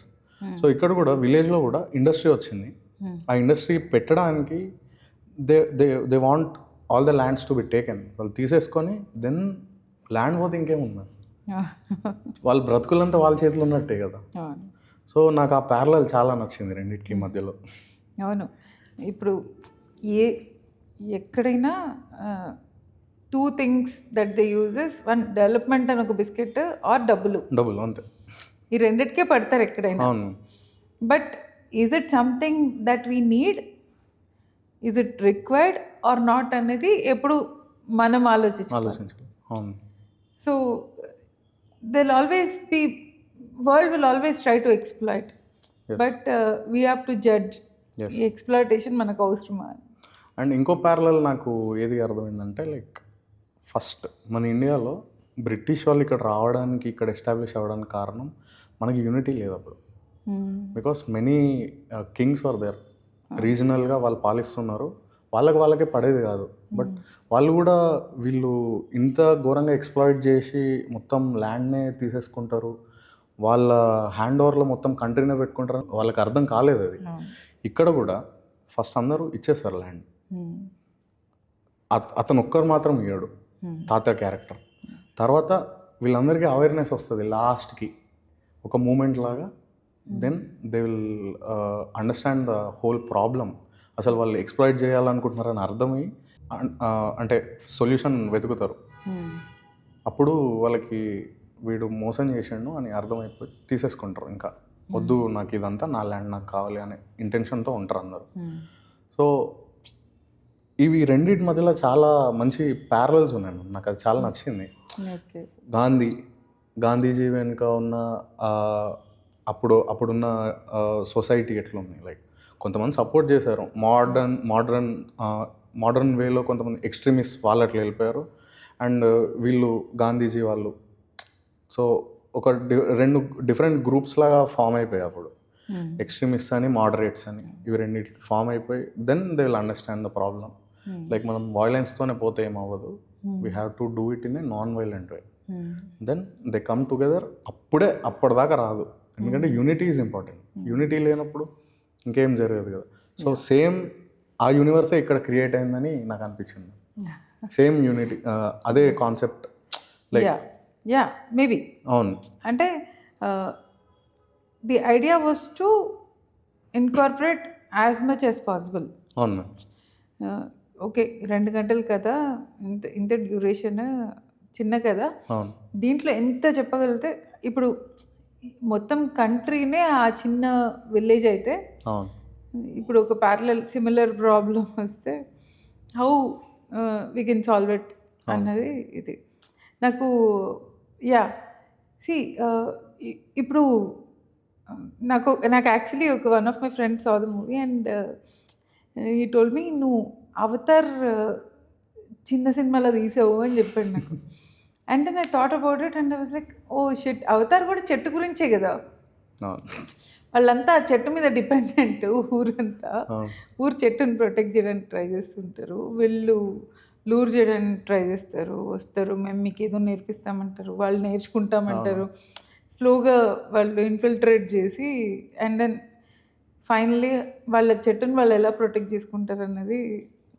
అంటే బ్రాడ్ క్యాన్వాస్లో చూస్తే అవతార్ ఒకటే కాదు మేడం, మనం కూడా చెట్టు పైన కదా డిపెండెంట్, కానీ మనం అది రియలైజ్ అవుతాం అంతే. Dependent lives are dependent on trees, not only movies కదా, బట్ అది కనెక్ట్ అయిపోద్ది జనరల్. అంటే అర్థం అంత డీప్గా దాన్ని మనం అర్థం చేసుకోగలిగితే it's a thought provocation, nothing but thought provocation. And I hope everyone understands that through your movies. And next వచ్చేసి మ్యామ్, మీ ఫిలిం జర్నీలో మీరు ఏమైనా సెట్ బ్యాక్స్ ఏమైనా ఎక్స్పీరియన్స్ చేస్తారా? లైక్ ఇట్లుంటే బాగుండేది, ఇంకా తొందరగా నేను నా గోల్ అచీవ్ అవుతుండే అని ఏమన్నా యా చాలా సెట్ బ్యాక్స్ అయితే ఉంటాయి. లైక్ అది మాకు లెర్నింగ్స్ లాగా మేము తీసుకోవచ్చు if you could explain it. ఏది అంత తొందరగా అవ్వదు. అండ్ ఏదైనా ముందుకెళ్ళాలంటే చాలామంది డెసిషన్స్ మీద డిపెండ్ అయి ఉంటుంది. అండ్ మనం ఇప్పుడు ఒక సినిమా తీస్తున్నామంటే ఆ రిసోర్సెస్లో మనం బెస్ట్ టెక్నీషియన్స్ని తీసుకురావాలి, క్యాస్ట్ అండ్ క్రూని తీసుకురావాలి. సో అదొక ఛాలెంజ్.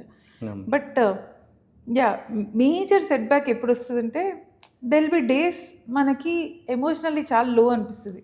ఎస్ ఎందుకు నేను లైఫ్ చూస్ చేసుకున్నా ఒక సెక్యూర్డ్ లైఫ్ కాకుండా అని ఒక ఎస్ డౌట్ వస్తుంది. మనకే కాదు అది మన ఫ్యామిలీ సైడ్ నుండి వాళ్ళ సైడ్ నుండి కూడా వాళ్ళకి ఉంటుంది కదా మేడం భయం.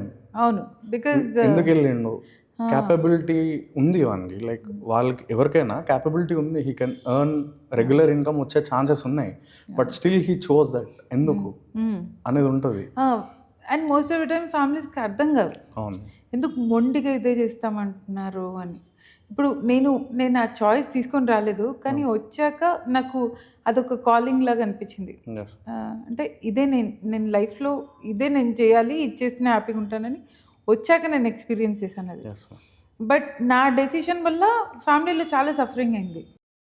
అంటే మా మదర్కి హెల్త్ బాగాలేనప్పుడు అంతా ఫైనాన్షియలీ మా సిస్టర్ సపోర్ట్ చేయాల్సి వచ్చింది.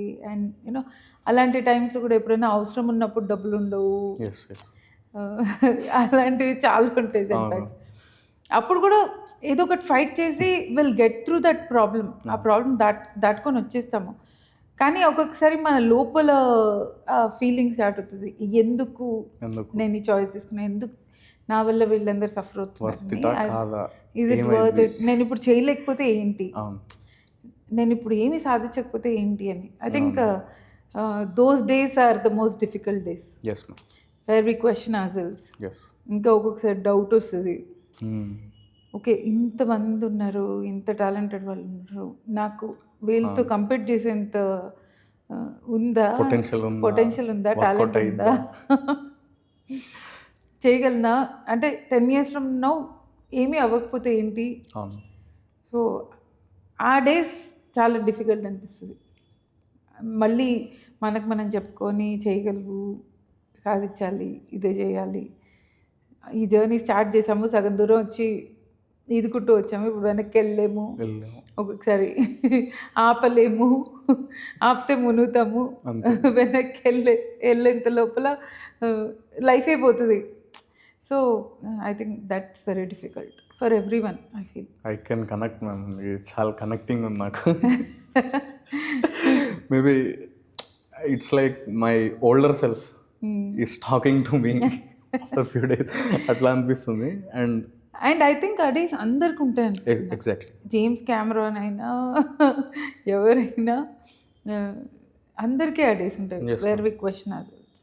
But the most challenging part, అది చాలా ఛాలెంజింగ్ పార్టే కదా, but it will be fruitful after a while అని.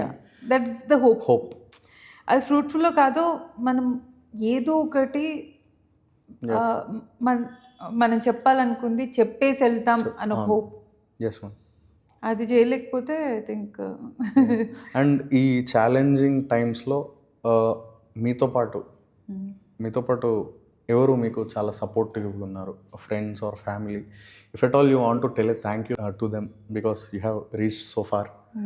అంటే మనం జనరల్గా ఫ్యామిలీకి ఫ్రెండ్స్కి థ్యాంక్స్ చెప్పలేము, మనోళ్ళే కదా అని గ్రాంటెడ్గా తీసుకుంటాం. బట్ ఈ పాడ్కాస్ట్ ద్వారా if you want to convey something to your friends, ఎవరికైనా స్పెసిఫిక్గా చెప్పాలనుకుంటే what do you want to tell? So మేజర్గా నాకు I always thank my sister.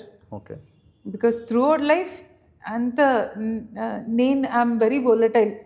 Okay. నాకు ఎటు కావాలంటే అటు వెళ్ళిపోతాను, కానీ నా లైఫ్ని బ్యాలెన్స్ చేసింది మా చెల్లెలు. ఓకే. ఎన్నోసార్లు you know she took she held the whole family కోసం. So I think she is one person without whom I feel I couldn't have done anything. And then my friends నాకు పెద్ద support system. Like I lost my parents at pretty early age, 30s కల్లా parents లేరు. Like పెంచిన పెద్దనాన్న పెద్దమ్మ వాళ్ళు లేరు, my biological mother father, మా ఫాదర్ చిన్నప్పుడు 10th క్లాస్లో ఉన్నప్పుడు చనిపోయారు. Mother 5 years 3-4 years back she passed away. So friends have always been a support system. So ఏదున్నా they were always there. Middle of the night కూడా ఏదైనా క్రైసిస్ ఉంటే దేవర్ ఆల్వేస్ దేర్. ఇంకా చాలామంది ఫ్రెండ్స్ నా చుట్టుపక్కలే ఇల్లు తీసుకొని ఉన్నారు. సో ఫస్ట్ నేను కొండాపూర్లో ఇల్లు తీసుకొని షిఫ్ట్ అయితే నా స్కూల్ ఫ్రెండ్స్ 2 షిఫ్ట్ అయ్యారు. నా కాలేజ్ బెస్ట్ ఫ్రెండ్ షిఫ్ట్ అయింది. Sindhu the producer, she also shifted next. Sindhu పక్క ఇంట్లో ఉంటుంది. So we all live together. ఒక పెద్ద ఎకో సిస్టమ్ ఉంది. అండ్ నేను మీరు రీల్ చూసాను మ్యామ్, నేషనల్ అవార్డ్ అనౌన్స్మెంట్ అవుతుంది టీవీలో, like whole gang was there, everyone was cheering and all. నాకు చాలా హ్యాపీగా అనిపించింది ఆఫ్టర్ సీయింగ్ దట్. ఇమ్మీడియట్గా నేను అప్పుడే మీకు టెక్స్ట్ చేశాను. అంటే లైక్ సపోర్ట్ సిస్టమ్ వాళ్ళే కదా మ్యామ్. ఇప్పుడు మన మూవీ పేరు ఒక టీవీలో ఒక రెప్యూటెడ్ డైరెక్టర్ అనౌన్స్ చేస్తున్నారంటే not a small thing, that to a national award. And cinema soul ఉన్న సినిమా అది అంత దూరం వెళ్ళి ఆల్మోస్ట్ ఒక 13 or 14 మ్యామ్ ఎన్ని ఫిలిం అవార్డ్ ఫిలిం ఫెస్టివల్స్లో top? more than 15. Like not a small thing. And that's one thing I'm very glad actually.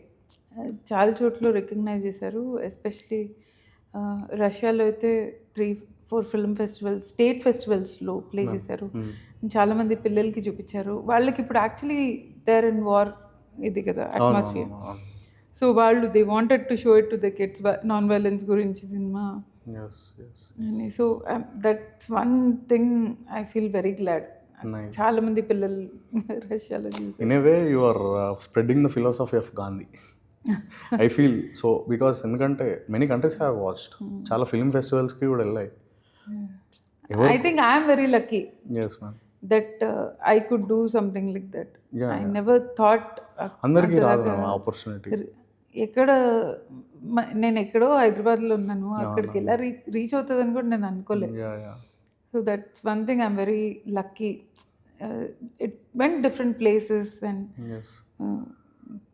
I feel very happy because a story it has crossed borders and అది కొందరి మైండ్స్లో ఏదో ఒక thought provocation చేసే ఉంటుంది.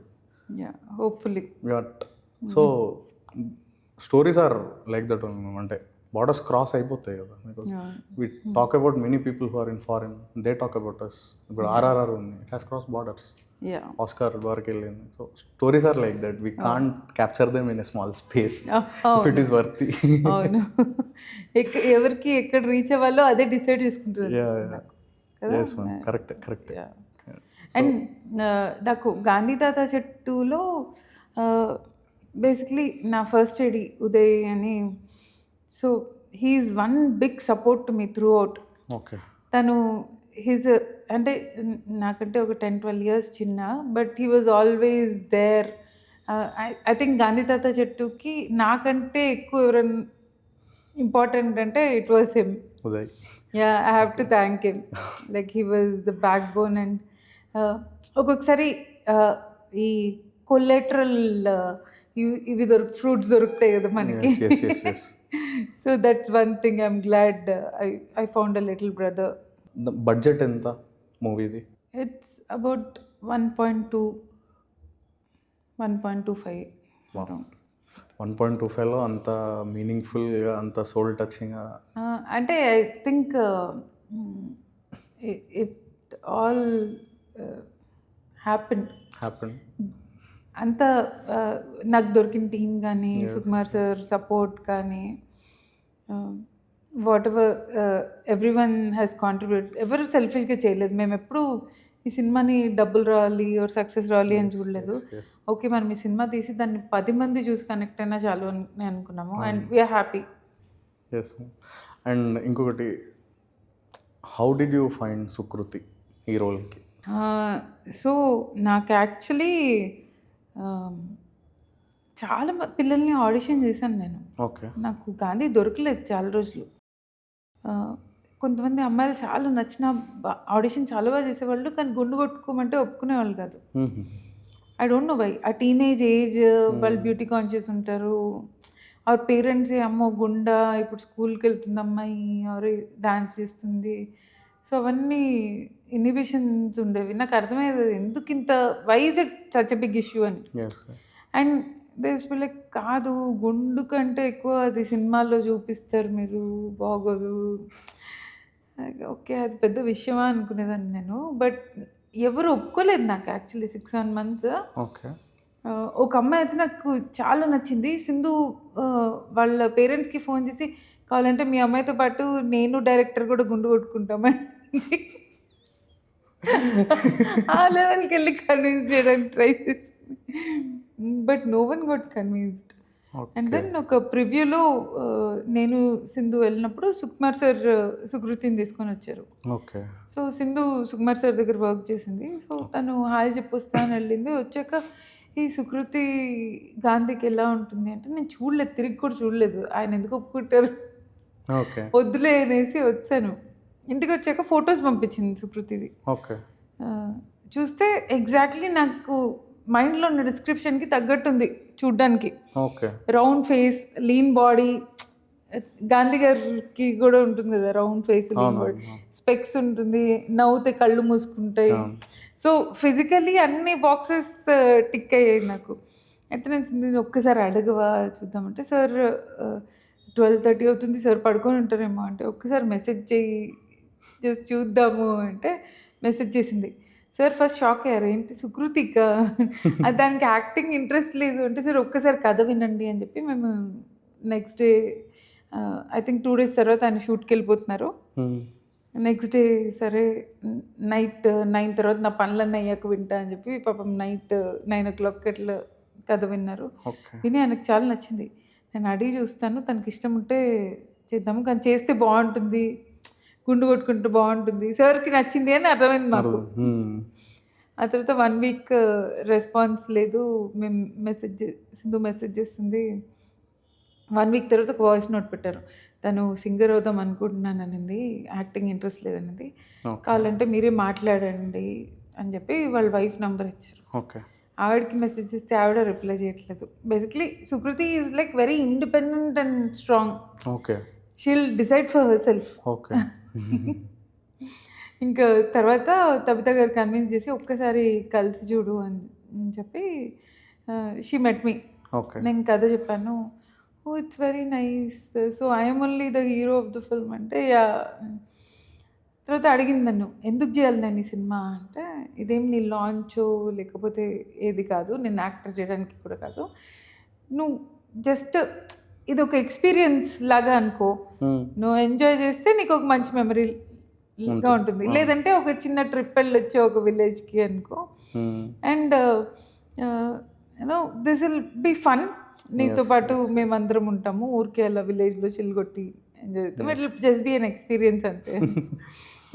Okay fine. How was the experience on set ఆ village culture కానీ అదంతా ఇలా ఉండింది మ్యామ్ మూవీ షూట్ జరిగేటప్పుడు? బాగుండింది యాక్చువల్లీ. దట్ హోల్ విలేజ్ నాకు ఇప్పటికీ it feels like home. Okay. ఎవరింటికన్నా వెళ్ళి ఎక్కడన్నా టీ తాగే వాళ్ళం మేము. సో రిసెప్షన్ చాలా బాగుంది. రిసెప్షన్ బాగుండింది. They were all very sweet. ఇంకా సింగ్ సౌండ్లో చేస్తున్నాం కాబట్టి చిన్న నాయిస్ కూడా అవ్వకూడదు. సో స్టార్టింగ్లో వాళ్ళు చాలా ఇబ్బంది పడేవాళ్ళు. తర్వాత నేను నా గొంతు యాక్షన్ అండ్ మైక్లో వినిపించగానే వాళ్ళు గిన్నెలు తోమడం కూడా ఆపేసి ఇట్లా వెయిట్ చేస్తారు. బట్ అది చాలా అంటే వాళ్ళే విలేజర్సే మూవీలో ఉండడం అనేది చాలా ప్లస్ పాయింట్ లాగా అనిపించింది నాకు. చాలా న్యాచురల్గా అయిపోయింది. దానికి మా టీంకి థ్యాంక్స్ చెప్పాలి. బికాజ్ వాళ్ళు ఒకరోజు చూస్తారు, నెక్స్ట్ డే పొలాలకి వెళ్ళిపోతారు, వీళ్ళందరినీ పట్టుకొని రావాలి, తుప్పు వదిలిపోతారు. కొంచెం కలిపి వస్తారు వీళ్ళు బతిమలాడుకొని అడుక్కొని తీసుకురావాలి. బడ్జెట్ లేదు, డబ్బులు కూడా. సో వాళ్ళకి దుల్ తీరిపోయింది. Worth it member. కానీ చాలా బాగా అనిపించింది. అంటే వాళ్ళు they are not acting, they are living. వాళ్ళు బయట ఎట్లా ఉంటారో అట్లనే ఉన్నట్టు అనిపించింది నాకైతే ప్రతి సీన్లో కూడా. అండ్ నైస్, అంటే అదొక రకమైన ఎక్స్పీరియన్స్. ఫస్ట్ షెడ్యూల్లో మాకు కొంచెం లైక్ కెమెరా చూడొద్దు ఇట్లా వాళ్ళకి క్లియర్గా నేర్పించాల్సి వచ్చేది. ఓకే. సెకండ్ షెడ్యూల్ నుంచి వాళ్ళకి అర్థమైపోయింది లుక్ ఎట్ ఇవ్వాలి, కెమెరా చూడకూడదు, ఎక్కడ కూర్చోాలి, వాళ్ళకి క్లియర్ అండర్స్టాండింగ్. ఓకే మేము ఎన్ని డేస్ అయింది ఫిల్మ్ షూట్ 25 days అయింది. 25 days మొత్తం. But we stayed in the village for almost 2-3 months. Okay okay okay. And shoot number of days తక్కువ ఉంది కాబట్టి ప్రిపరేషన్ చాలా గట్టిగా చేయాలి. ప్రీ ప్రొడక్షన్ చాలా గట్టిగా అయితేనే అక్కడ బాగుంటుంది.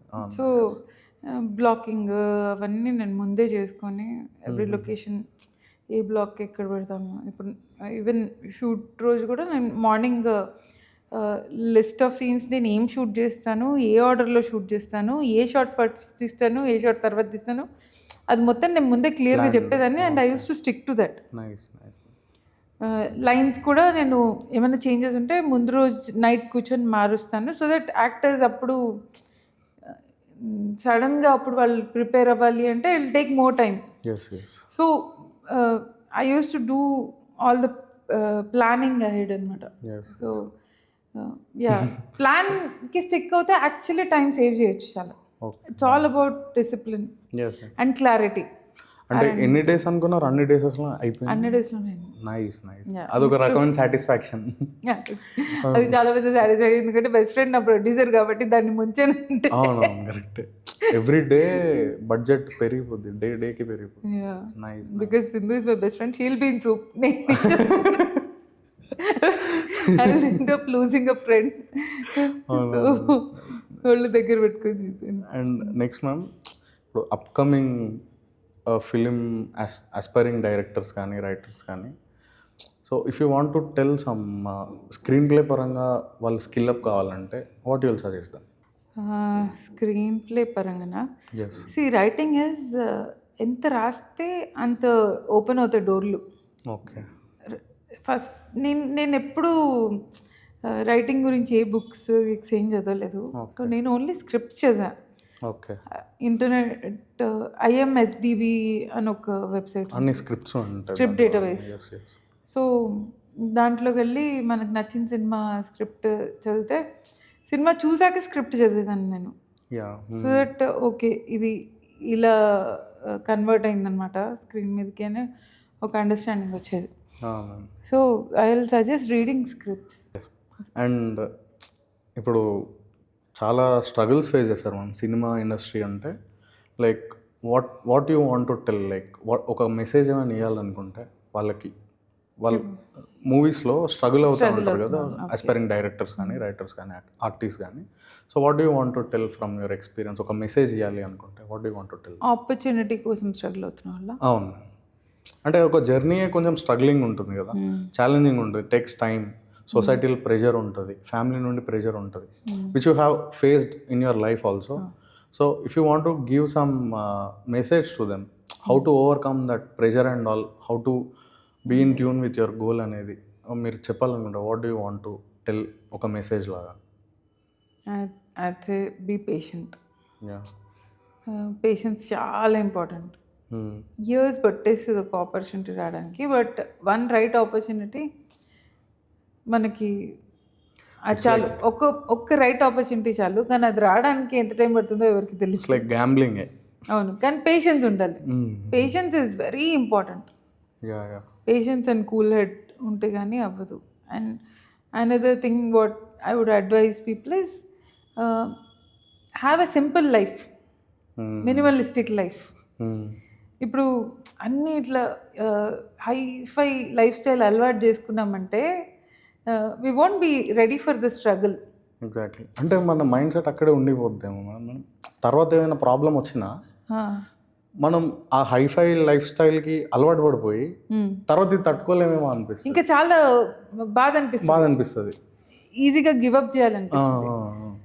సింపుల్ లైఫ్ అలవాటు చేసుకొని సింపుల్ థింగ్స్తో హ్యాపీగా ఉన్నాము అంటే ఎక్కువ రోజులు ఫైట్ చేయగలం.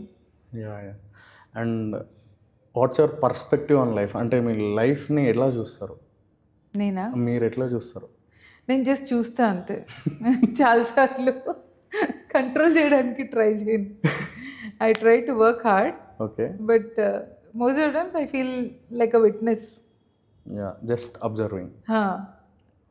ఇంతకుముందు అంటే ఐ థింక్ ఏజ్ అండ్ ఎక్స్పీరియన్స్తో మెచ్యూరిటీ వచ్చింది. ఇంతకుముందు అనుకున్నది జరగకపోతే స్ట్రెస్, ఫ్రస్ట్రేషన్ అన్నీ వచ్చేవి. ఇప్పుడు ఓకేనా, అది అవ్వలేదా, ఇంకేం చేయొచ్చు అని ఆలోచించే స్టేజ్కి వచ్చాను. అంటే నేను ఈ క్వశ్చన్ ఎందుకు అడిగానంటే మ్యామ్, ఒక రైటర్ డైరెక్టర్ లెన్స్లో నుండి లైఫ్ వేరేలాగా కనబడుతుంది, నార్మల్గా చూస్తే వేరేలాగా కనబడుతుంది అని నా ఫీలింగ్.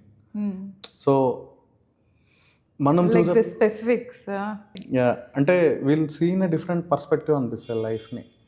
ఒక రైటర్ అయినా, ఒక డైరెక్టర్ అయినా, ఒక ఆర్టిస్ట్ అయినా, some any art related persons, they draw inspiration from many things in life and there way of seeing life is different అని అనిపిస్తుంది. వాట్ నాకు ఐ ఫీల్ రైటర్స్ చాలా లేట్ బ్యాక్గా చూస్తారు అనిపిస్తుంది life. Most of the writers I know కొంచెం late back ఉంటారు అనిపిస్తుంది, okay, including మీ. Okay, మెల్లిగా చేద్దాంలే అన్న జోన్లో ఉంటాం అనిపిస్తుంది. So yeah, but most of times I feel we should enjoy things as they are without trying to control them. Yes. Acceptance is happiness అనిపిస్తుంది. మీ ఫ్యూచర్ ప్రాజెక్ట్స్ ఏంటి? ఇంకొక సోల్ఫుల్ మూవీ ఎప్పుడు తీసుకొస్తున్నారు స్క్రీన్స్ పైన? సో నేను ఇప్పుడు I'm working on a story. Okay, interesting వస్తుంది. It's a big world, ఇంకా చాలా రీసెర్చ్ కావాలి. ఓకే, సో ప్రస్తుతానికి రీసెర్చ్లో ఉన్న trying to observe as much as possible. So probably in a few months I'll start. Nice ma'am. Yeah. And thank you for coming, మా invitation accept చేసి ఇక్కడ ఇంత దూరం వచ్చినందుకు we all feel very happy and we're very glad to have you here ma'am. And me inputs అవి చాలా మంచి inputs ma'am. అంటే దే ఆర్ వెరీ వాల్యుబుల్. ప్రతి ఒక్కరూ అట్లాంటి ప్రాబ్లమ్స్ ఫేస్ చేస్తుంటారు, అట్లాంటి జర్నీ చూస్తుంటారు. వాళ్ళందరికీ ఒక ఇన్స్పిరేషన్ టైప్ ఆఫ్ ఇన్పుట్స్ ఉన్నాయి. We're very happy to receive them from you and thank you for your time ma'am. Thank you Rohit. I think it gave me lot of joy. చిన్న విషయాలు observe చేసి నువ్వు నా మూవీలో you told me it's like speaking to someone who really understands you లాగా ఉంది. అంటే మూవీని అట్లా చూస్తేనే నాకు ఒక రకమైన ఆనందం అనిపిస్తుంది మ్యామ్. అండ్ అట్లా చూస్తేనే తీసిన వాళ్ళకు కూడా ఒక సాటిస్ఫాక్షన్ ఉంటుందని నా ఫీలింగ్. అంత చిన్నవి గుర్తుపెట్టుకొని చెప్తే వాళ్ళకి అంత స్ట్రగుల్ ఫేస్ చేసిన వాళ్ళు, అమ్మ నా పాయింట్ ఒక్కరికైనా కన్వే అయింది అనే పర్స్పెక్టివ్లో వాళ్ళకు కూడా ఒక రకమైన సాటిస్ఫాక్షన్ వస్తుందని నా ఫీలింగ్. అండ్ దీంట్లో నుండి మేము చాలా నేర్చుకుంటాము. Every movie is a lesson for me personally. అందరికీ కూడా అట్లే ఉండొచ్చు. For me every movie is a lesson. అంటే instead of movies will read persons and their perspectives through movies అనిపిస్తుంది. And that's how will learn so much in life అని నా feeling. Thank you. Actually, yeah, it's true. Even I agree.